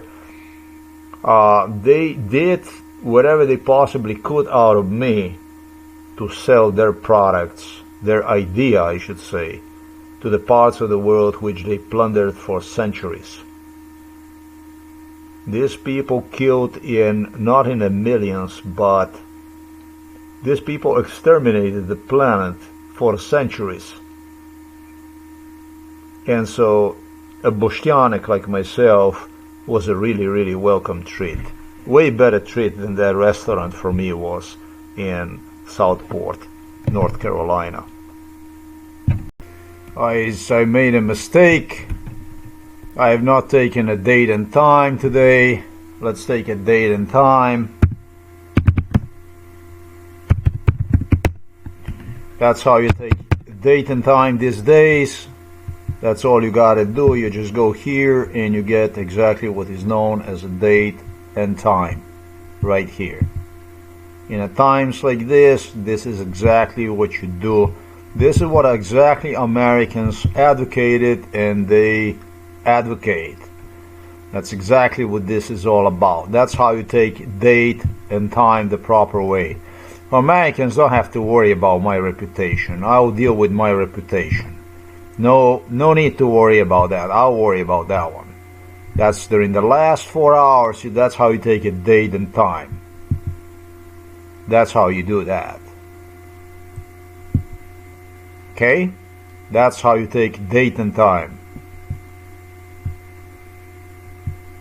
They want it to look good, you know. They don't want any kind of racism over there in Southport. They want everything legitimate, and they want a decent people over there. You know what I mean? They don't want any kind of shady people, Nazis and stuff like this.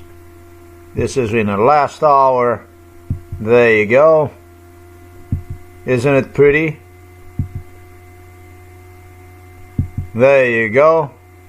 We got some more ultimatums for the Hamas. There you go. This is basically how you take a date and time. 41 minutes ago, you can see a night skyline over the Gaza. You can see how it is the morning, what it looks like night, morning, in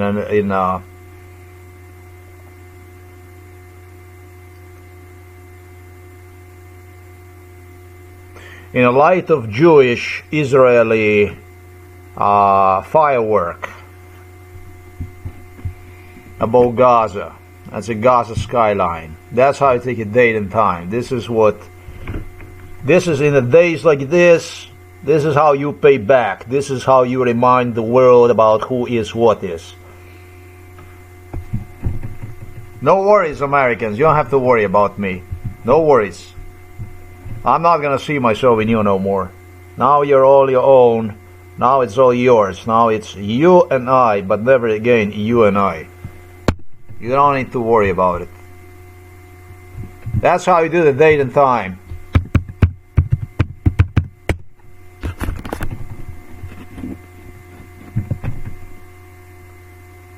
There you go. You see? Lucky you. That's your president right there.